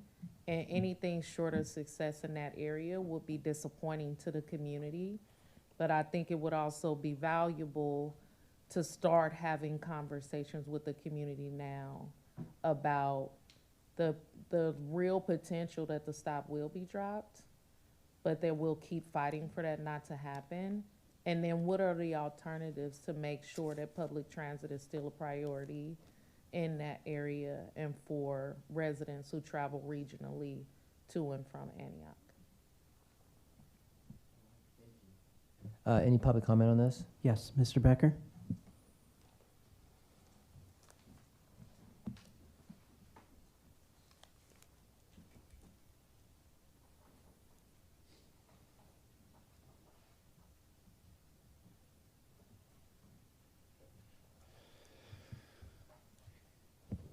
Thank you. So I have a lot of thoughts, because this is something that I've been passionate about from the beginning. And to be honest, a little frustrated to hear that all these conversations are happening with community members. And I was never invited to be a part of that conversation, being a stakeholder in that conversation early on with the organization that started working with the city. It's a little frustrating because I was also the only community member, aside from our mayor, who showed up to that San Joaquin Rail Authority meeting to speak when the stop was decommissioned. And, it was made very clear why the stop was being decommissioned. It's a trackage agreement. They talked about public safety, but it's a trackage agreement between BNSF and the operator, which gets very convoluted because there's San Joaquin Rail Authority, there's San Joaquin Rail Commission, right? There's Caltrans, who operates the equipment and owns the equipment, and then there's Amtrak, who manages the program, right? So it gets very convoluted and complicated. But what was missing here tonight, respectfully, was any real update or information on Amtrak. You literally didn't talk about whether the stop will continue to be open or not, what is going on in that conversation. This is a public hearing, or this is a public meeting. Those are public agencies. Why are you keeping it behind closed doors? Why can we as a public not know what those conversations that you were having are? Why can we not hear the direct words of, this is what's gonna happen, this is what could possibly happen? All we've been hearing for years is, we're continuing to have conversations. I wanna know, because what I have access to as a public member is the Gold Runners business plan from San Joaquin Rail Authority, which doesn't talk anything at all about Antioch, but specifically calls out Oakley's TOD development. Talks about the 6 new stations that are planned, one of the stations being a relocation for a station down in Merced. So I've been saying for years, why can't we relocate that stop so we meet that 6-mile distance? I found a location, I found funding, I wanted to be a part of the conversation. You refuse to let me be a part of the conversation, but you bring these presentations that show nothing. But you talk about how we could still potentially lose the stop in Antioch. Did we talk about how the Gold Runner is increasing its route frequencies? They are going to bring more trains into the program while we potentially lose. Did we talk about how in the business plan, that Gold Runner is supposed to connect to the high-speed rail system, where we lose additional regional opportunities? Mostly, did we talk about how Downtown Specific Plan, I gotta be quick, calls out an intermodal transportation system, while Tri-Delta Transit's plan system talks about removing the mobility hub from 6th Street in that Downtown Specific Plan outside of it to East 18th Street. Contradictory to what you just said. Love to continue this conversation. Please call me. We have any other public comment? No further public comments. All right, thank you very much for that presentation. Moving on to the consent calendar, item number 9. Are there any items to be pulled from the consent calendar? Yes, the public would like to pull item F. All right, and I would like to pull item G. So do I have a motion to approve the consent calendar except for items F and G? So moved. I have a motion from Councilmember Rocha. Second. Second from Councilmember Wilson. Please cast your votes.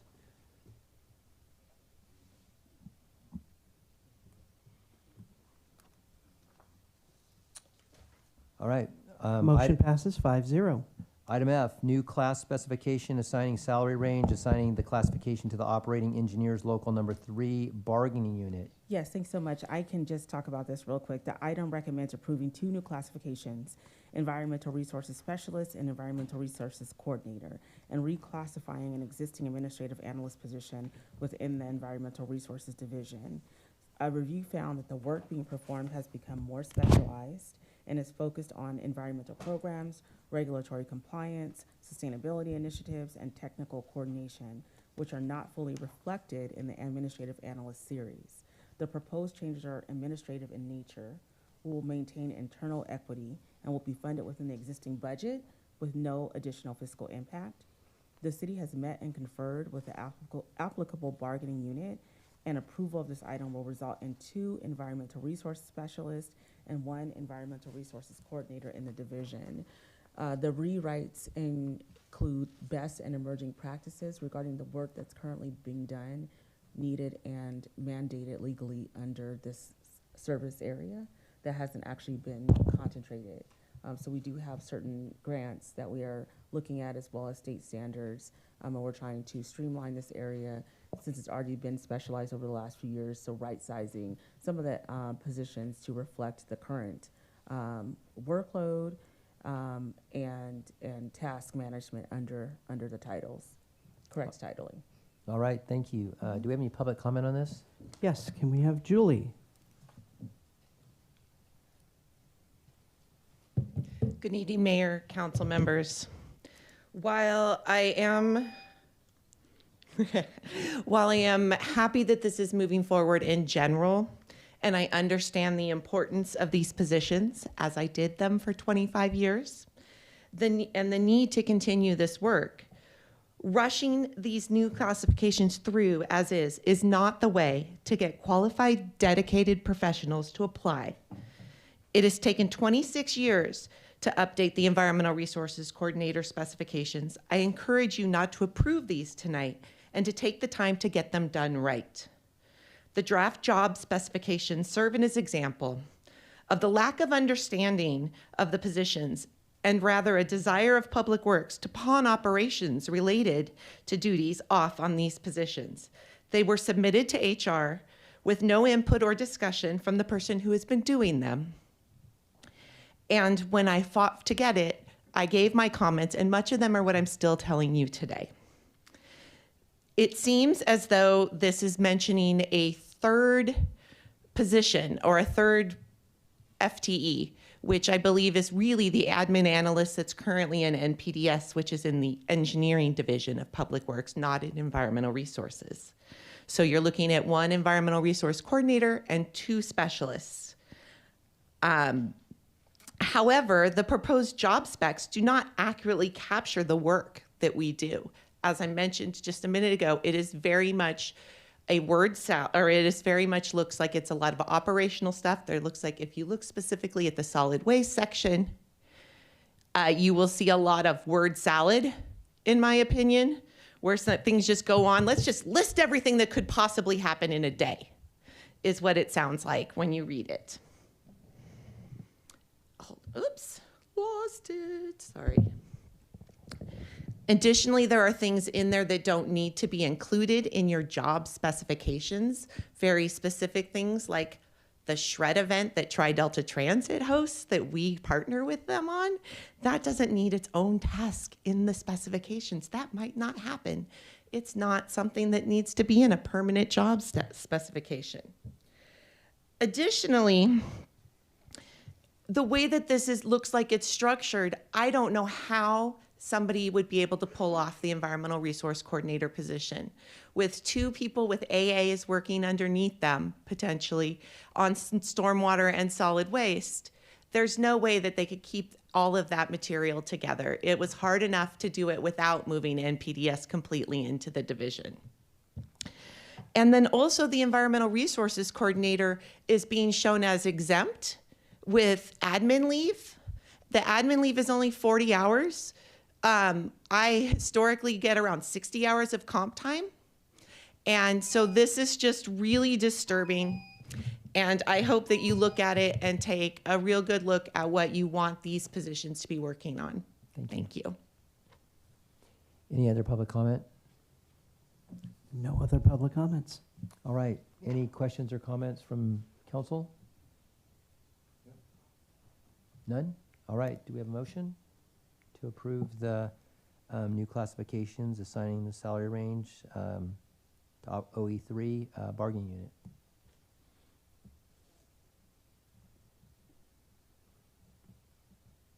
I'll make a motion to move. A motion by Councilmember Rocha, Second. second by Councilmember Torres Walker. Please cast your votes.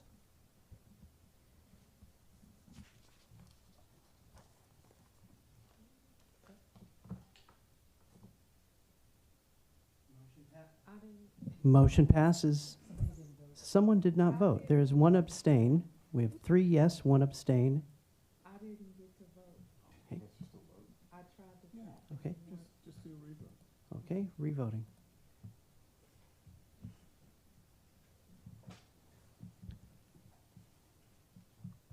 Okay. Motion passes 3-0 with 2 abstaining. All right. Thank you. Who are the folks that abstained on that? The abstains are council member, I can't say the yellow, Wilson and Mayor Bernal. No. I No? didn't abstain. Please show that screen again. See, it doesn't show on this one.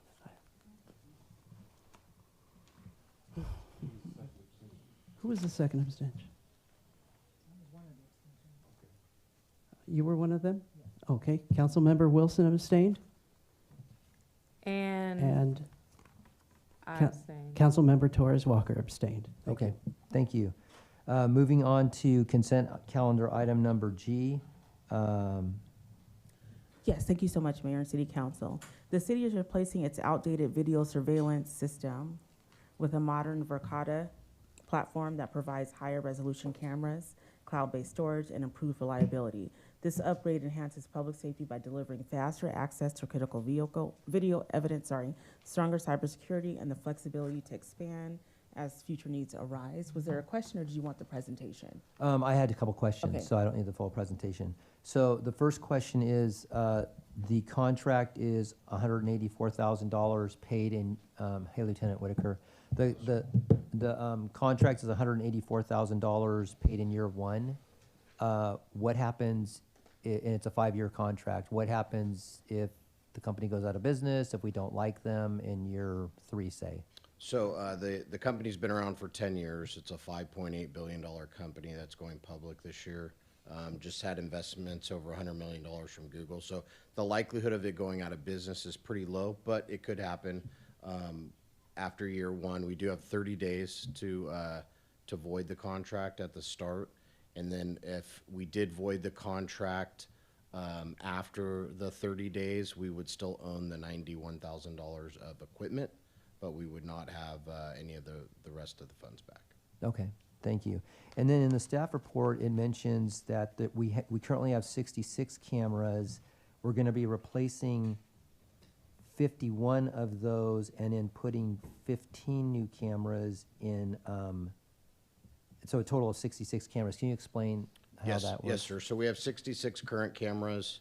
We'll be replacing 51 of those, and what that means is the intersections that have cameras, a lot of those are 6 to 8 cameras per intersection because of the newer technology, everything from the width to the visibility of them. We can go down to 5 per intersection, and then that allows us to cover 3 more intersections. And then also having one like at 8th Street and the court of 8th Street at K, where the old county building used to be, that's obsolete. It doesn't work anyway, so we're not going to replace that one. Okay, perfect. And then my last question is on the proposal. It has a professional services, $33,000. You know, it has the equipment, and then it has the tax and professional. What's the professional services for? So that is for DGI to do the installation, and they also put a $1,000 contingency in there as well. Okay, so that's complete. This is a complete in place. 184,000. They Correct. replace, take down all the old ones, get rid of them, put up all the new ones. Correct, and there's no financial impact because this money is used from the last fiscal year.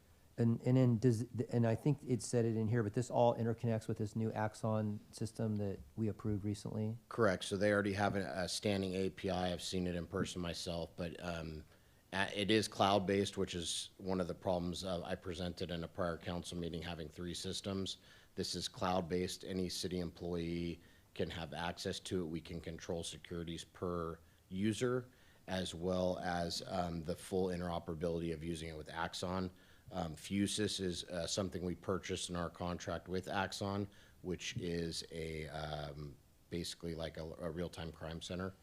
We don't have that up and running, but that will seamlessly integrate into that, those cameras, as well as any expansion the city does after that, as well as if any of those videos are used for evidentiary purposes, it's a seamless transition from their system into the Axon evidence.com. Okay, perfect. Thank you. That's all the questions I had. Any public comment on this one? No public comments. All right. So can I get a motion on this item? I'll move to approve. Motion from Councilmember Rocha. Second. Second from Mayor Pro Tem Freitas. Please cast your votes.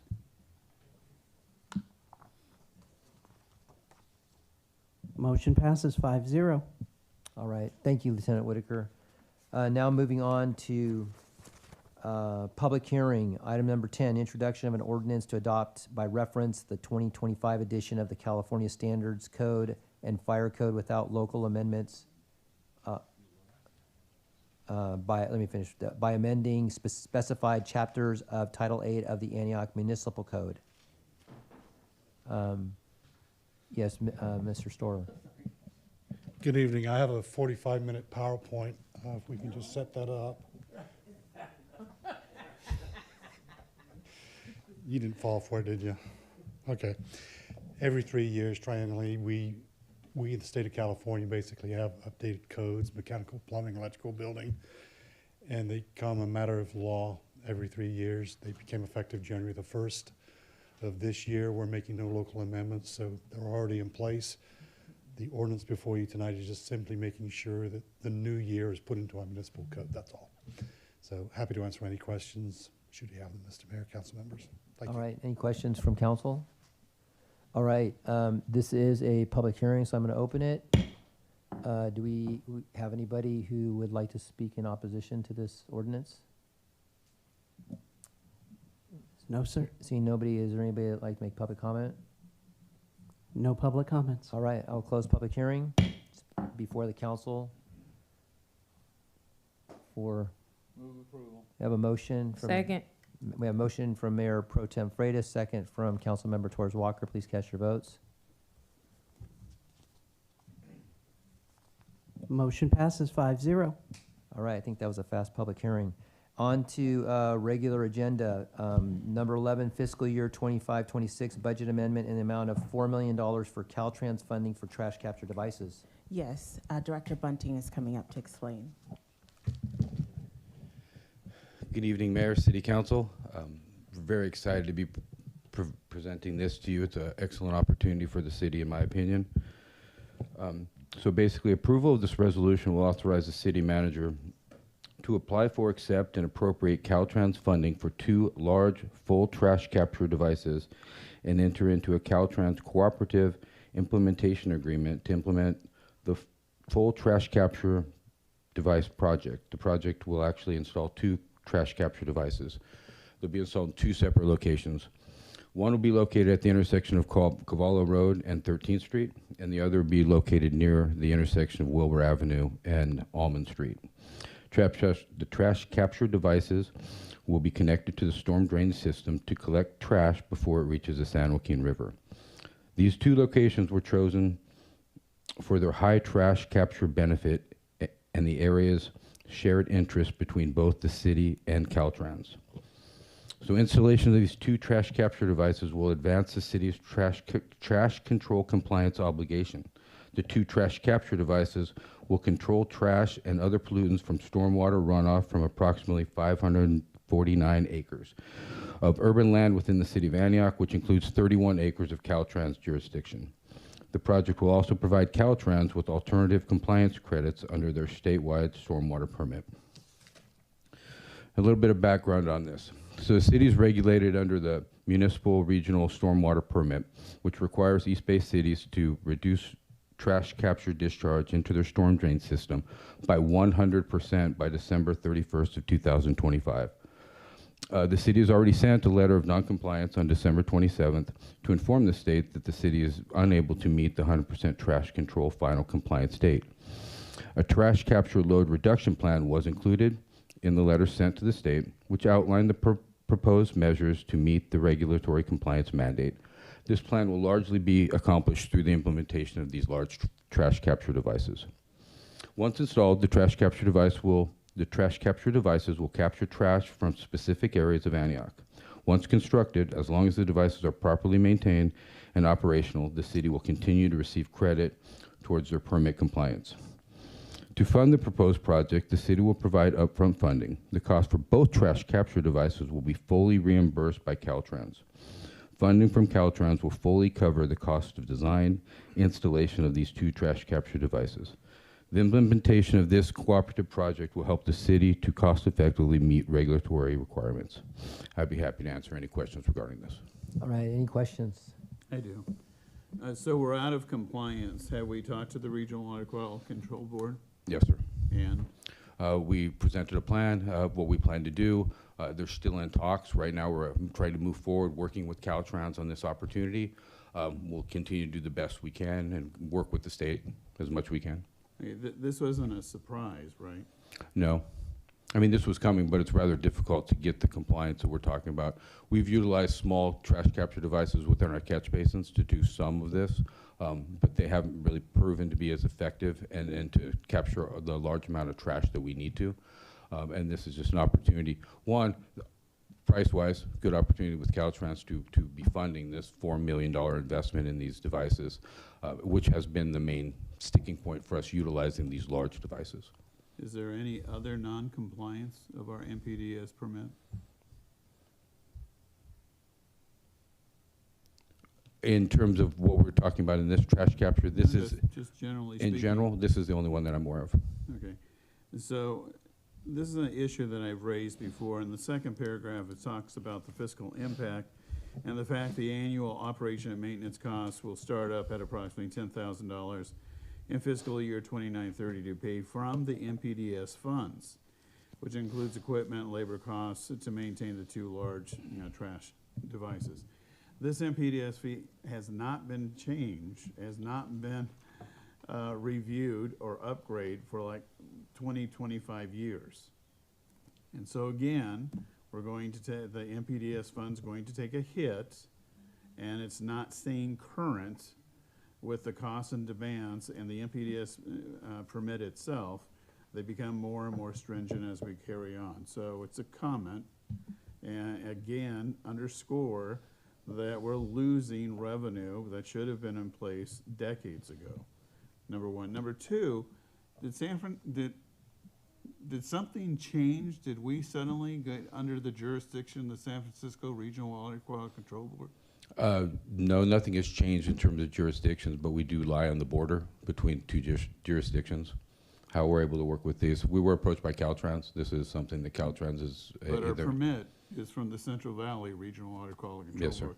As I read the whole document, it only refers to the San Francisco Bay Regional Water Quality Control Board. Yeah, we're members of the San Francisco Regional Water Board now. Now, when did that change? Come up to the I really would like to know, since I created the program and ran it for almost 20 years. Yeah, the way I understand it is, as far as when MRP 3.0 got implemented in 2024, maybe 2024, that's when Antioch, Oakley, and Brentwood were included. All of Contra Costa County is now part of Regional Quality Control Board in San Francisco. San Francisco Yes. Regional Water Quality Control Board. Yes, we are still under compliance as far as wastewater sewage from Region 5, But which for is the Central Valley. MPDS permit, San Francisco. San Francisco, yes, And because we're right on the We border. as a city did not have any issue with that? That was before my time, so I do not know. Wow. Okay. I won't ask anything else. Thank you. Any other questions from council? What percent compliance will we have once these two trash capture devices, since we're supposed to be 100% by the end of last year, how close will we be when these are installed? So when these get installed, we'll be close to 50%. Do we have a cost estimate of what it will cost to become 100% compliant? I don't have that. We can generate something. A lot of it depends on where we can locate facilities, if they're large facilities or smaller. We do have about 120 or so of the smaller trash capture devices within the catch basins. If these are involved, about half of those will be able to be relocated. So as those relocate, it'll expand the amount of area that we're able to cover.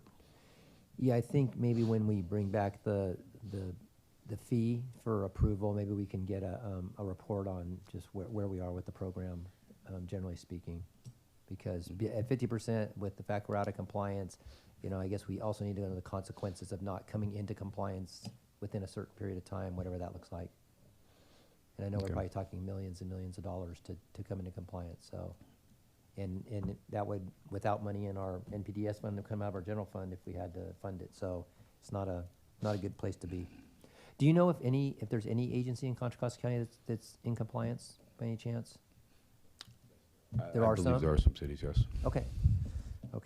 All right, that's all the questions I have. Do we have any public comment on this item? No public comments. All right, seeing none, do we have a motion? So moved. A motion from Councilmember Torres Walker. Second. Second from Councilmember Wilson. Please cast your votes.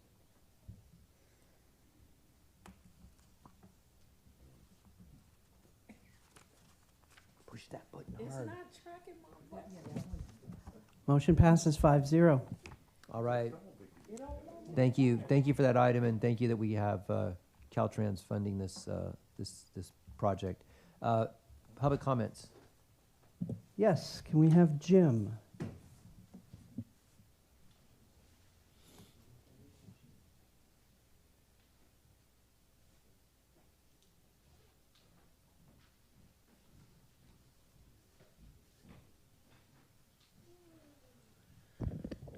Thank you once again. I am talking about the gentleman that came up that owns the restaurant and his concerns about the vendors that sell in parking lots and on the street and that type of thing. I happen to be in a business where I get requests to insure those types of business on a regular basis. None of them qualify. Most of them don't have proper use permits. They don't have proper county health permits.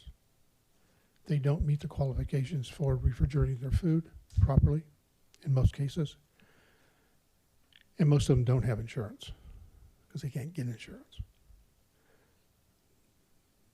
Real concern is, we talk about revenue and everything that's going on. If I go into his pizza parlor and buy a pizza, I pay 9.5% sales tax, I believe, or whatever it is currently. Whatever it is, okay? I did a quote for a gentleman. Well, I got an electronic request for a quote from a gentleman that owns a outdoor food vending place here in town. I'm not going to throw him under the bus. That's $70,000 a year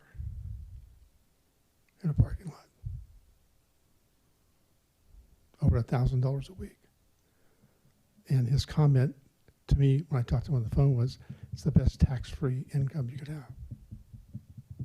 So I don't know how many of these vendors we have in Antioch. There's a lot of them. A lot of them. I agree with having entrepreneurial spirit and having a business. But I do not agree if they're not properly licensed, if they don't have the right permits, if they don't have health permits, they don't have liability insurance, and they don't pay taxes on their sales. That's just one vendor. I mean, come to the flea market on Saturday, and you've got a street full of vendors on the east side of L Street every week. Every week. They put cones down, they block off traffic, they sell from the sidewalk. Again, none of them have permits, none of them have insurance, and none of them pay sales tax on what they sell. So I have other folks insured that have restaurants, and I hear the complaint all the time about the street vendors taking business away from them and not paying what they have to pay to operate their business in a brick and mortar. So hopefully, get some information, and I know you can't answer any questions here, but I'd be interested to know what's done about it, if anything. Thank you. All right, thank you. Mr. Becker?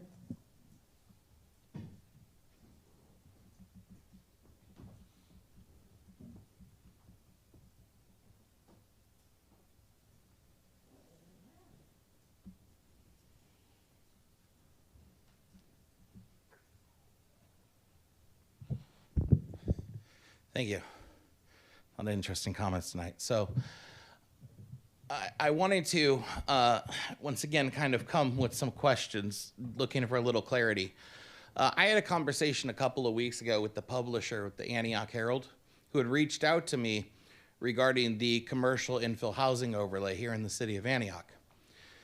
And he expressed to me that he was not really tracking it, but had reached out to all of the council members as well as the mayor to get their perspective on that CIH overlay, whether they supported it, whether they supported additional developments on additional properties within that overlay.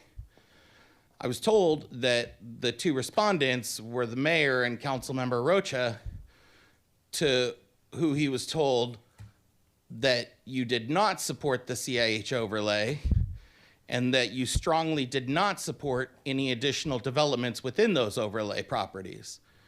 So I'm here looking for a little bit of clarity, because once again, with all council members, frankly, I've reached out, had meetings with multiple council members and a property owner that owns the CVS and the 99-cent store that are two properties that are currently under that overlay. Mr. Mayor, you had lunch with that same property owner where he spoke about a potential development opportunity under that overlay and the opportunities through that overlay for that development, to which you so strongly supported it that he then went and invested $1 million of his own money into the property next door to be able to expand on that opportunity, to where he engaged with you, Councilmember Rocha, about opportunities through that overlay and the housing developments, and once again was emphatically supported. So when I reached out to said property owner about that conversation that was supposedly had with the Antioch Herald, he was incredibly concerned that there might be a process or a direction that the city is looking to go in removing that overlay or removing his opportunities for development on his site, which is frustrating because, as we know, 5 other sites have already, I think it's 5, have already been approved with projects that nobody came to you, reached out to you and said, this is what we want to do. This is the only property owner, who also is the only one that lives locally here, that purchased property and is a local business owner that wants to develop. So that's why I've been reaching out to you for weeks and months in trying to speak with you and have not gotten a response. For weeks, one of you, and months another, and have not gotten a response. It would be great if we could have a conversation about that and some of the other items that I've talked about tonight. Thank you. Any other public comment? No further public comments. All right, thank you. Staff communications.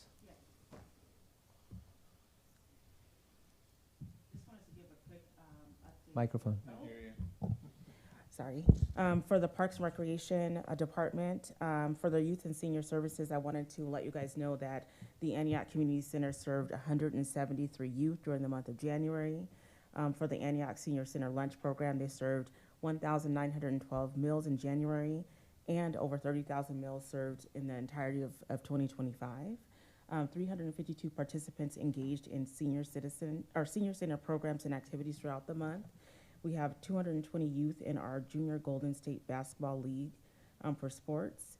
And for staffing and recruitment, we're in the first round interviews for the recreation manager and water park supervisor, which we're bugging some of you to sit on the panels. At the position schedule, the interview schedule for this month, we want to thank our HR team because they are so small but mighty. The water park seasonal recruitment is underway, and recertification classes have begun in preparation for the upcoming season. Parks and Recreation received a generous $3,000 donation from Rossi Holds Hands to support youth scholarship, and we wanted to thank them from the staff and community. And then the civic enhancement grants are being distributed currently, including updated reporting requirements to ensure accountability and program transparency before the Mayor Pro Tem rewrites the program later this year. We'll send you the Word document so you can start working on it. Special events sponsorships secured to date over $4,000 for scholarships.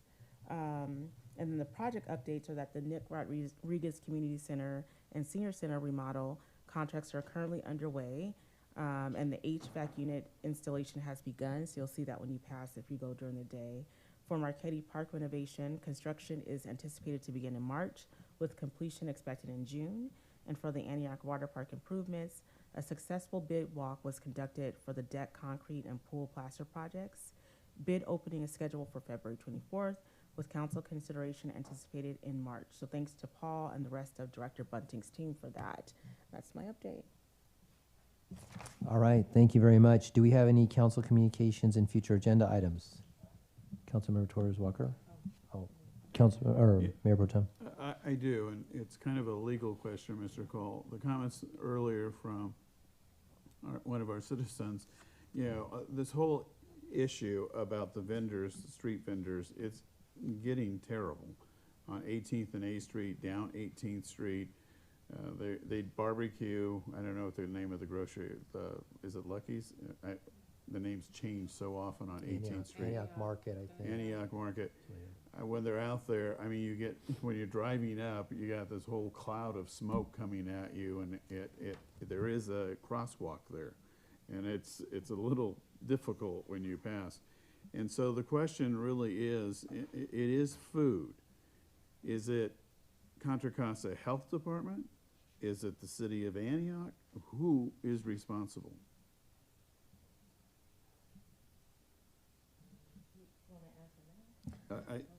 Or you can come back. I mean, okay. I mean, I was just gonna add, when I was out of control. When I was principal at Antioch High School, whenever we had any type of vendors coming in with the trucks or anything else that was gonna be sold or given to the public, that they had to go through the county, and they had to go through a process to make sure that the meat was processed in the right way. They get a permit, it's signed off, they have to show it.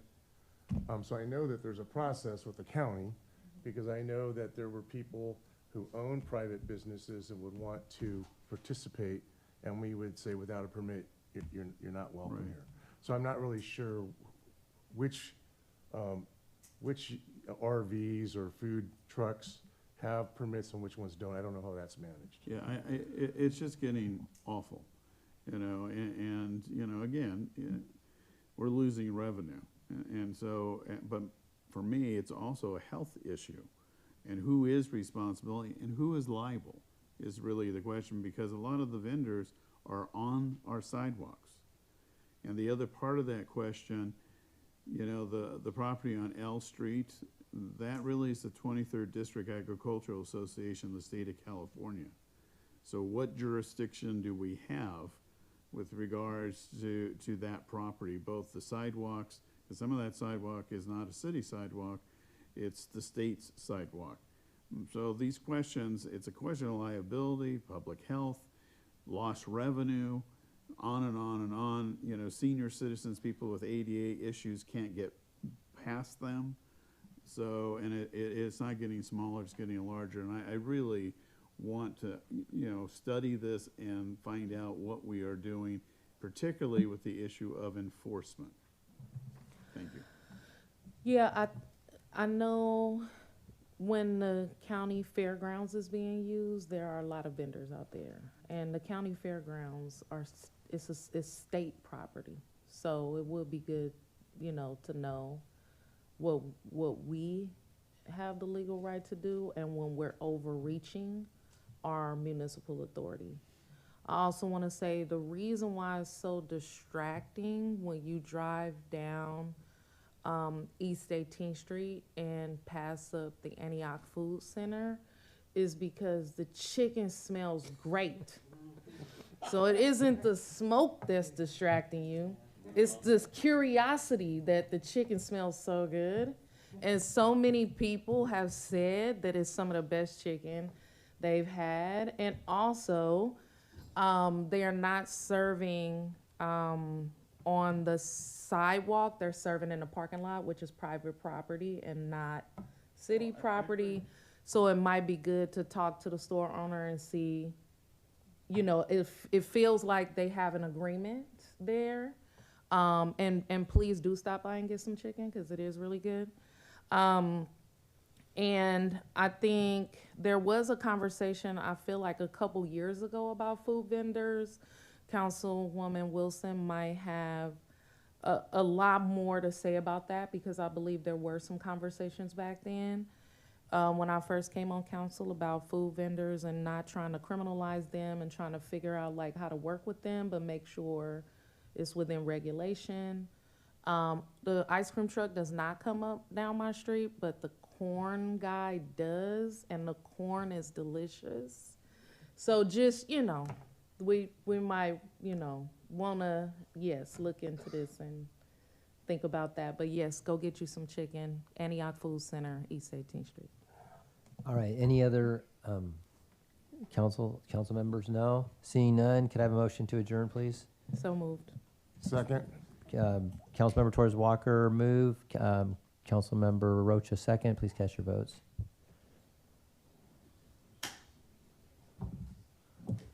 Motion passes 5-0. Meeting adjourned. Meeting is 11:08. adjourned at 11:08 PM. Thank you.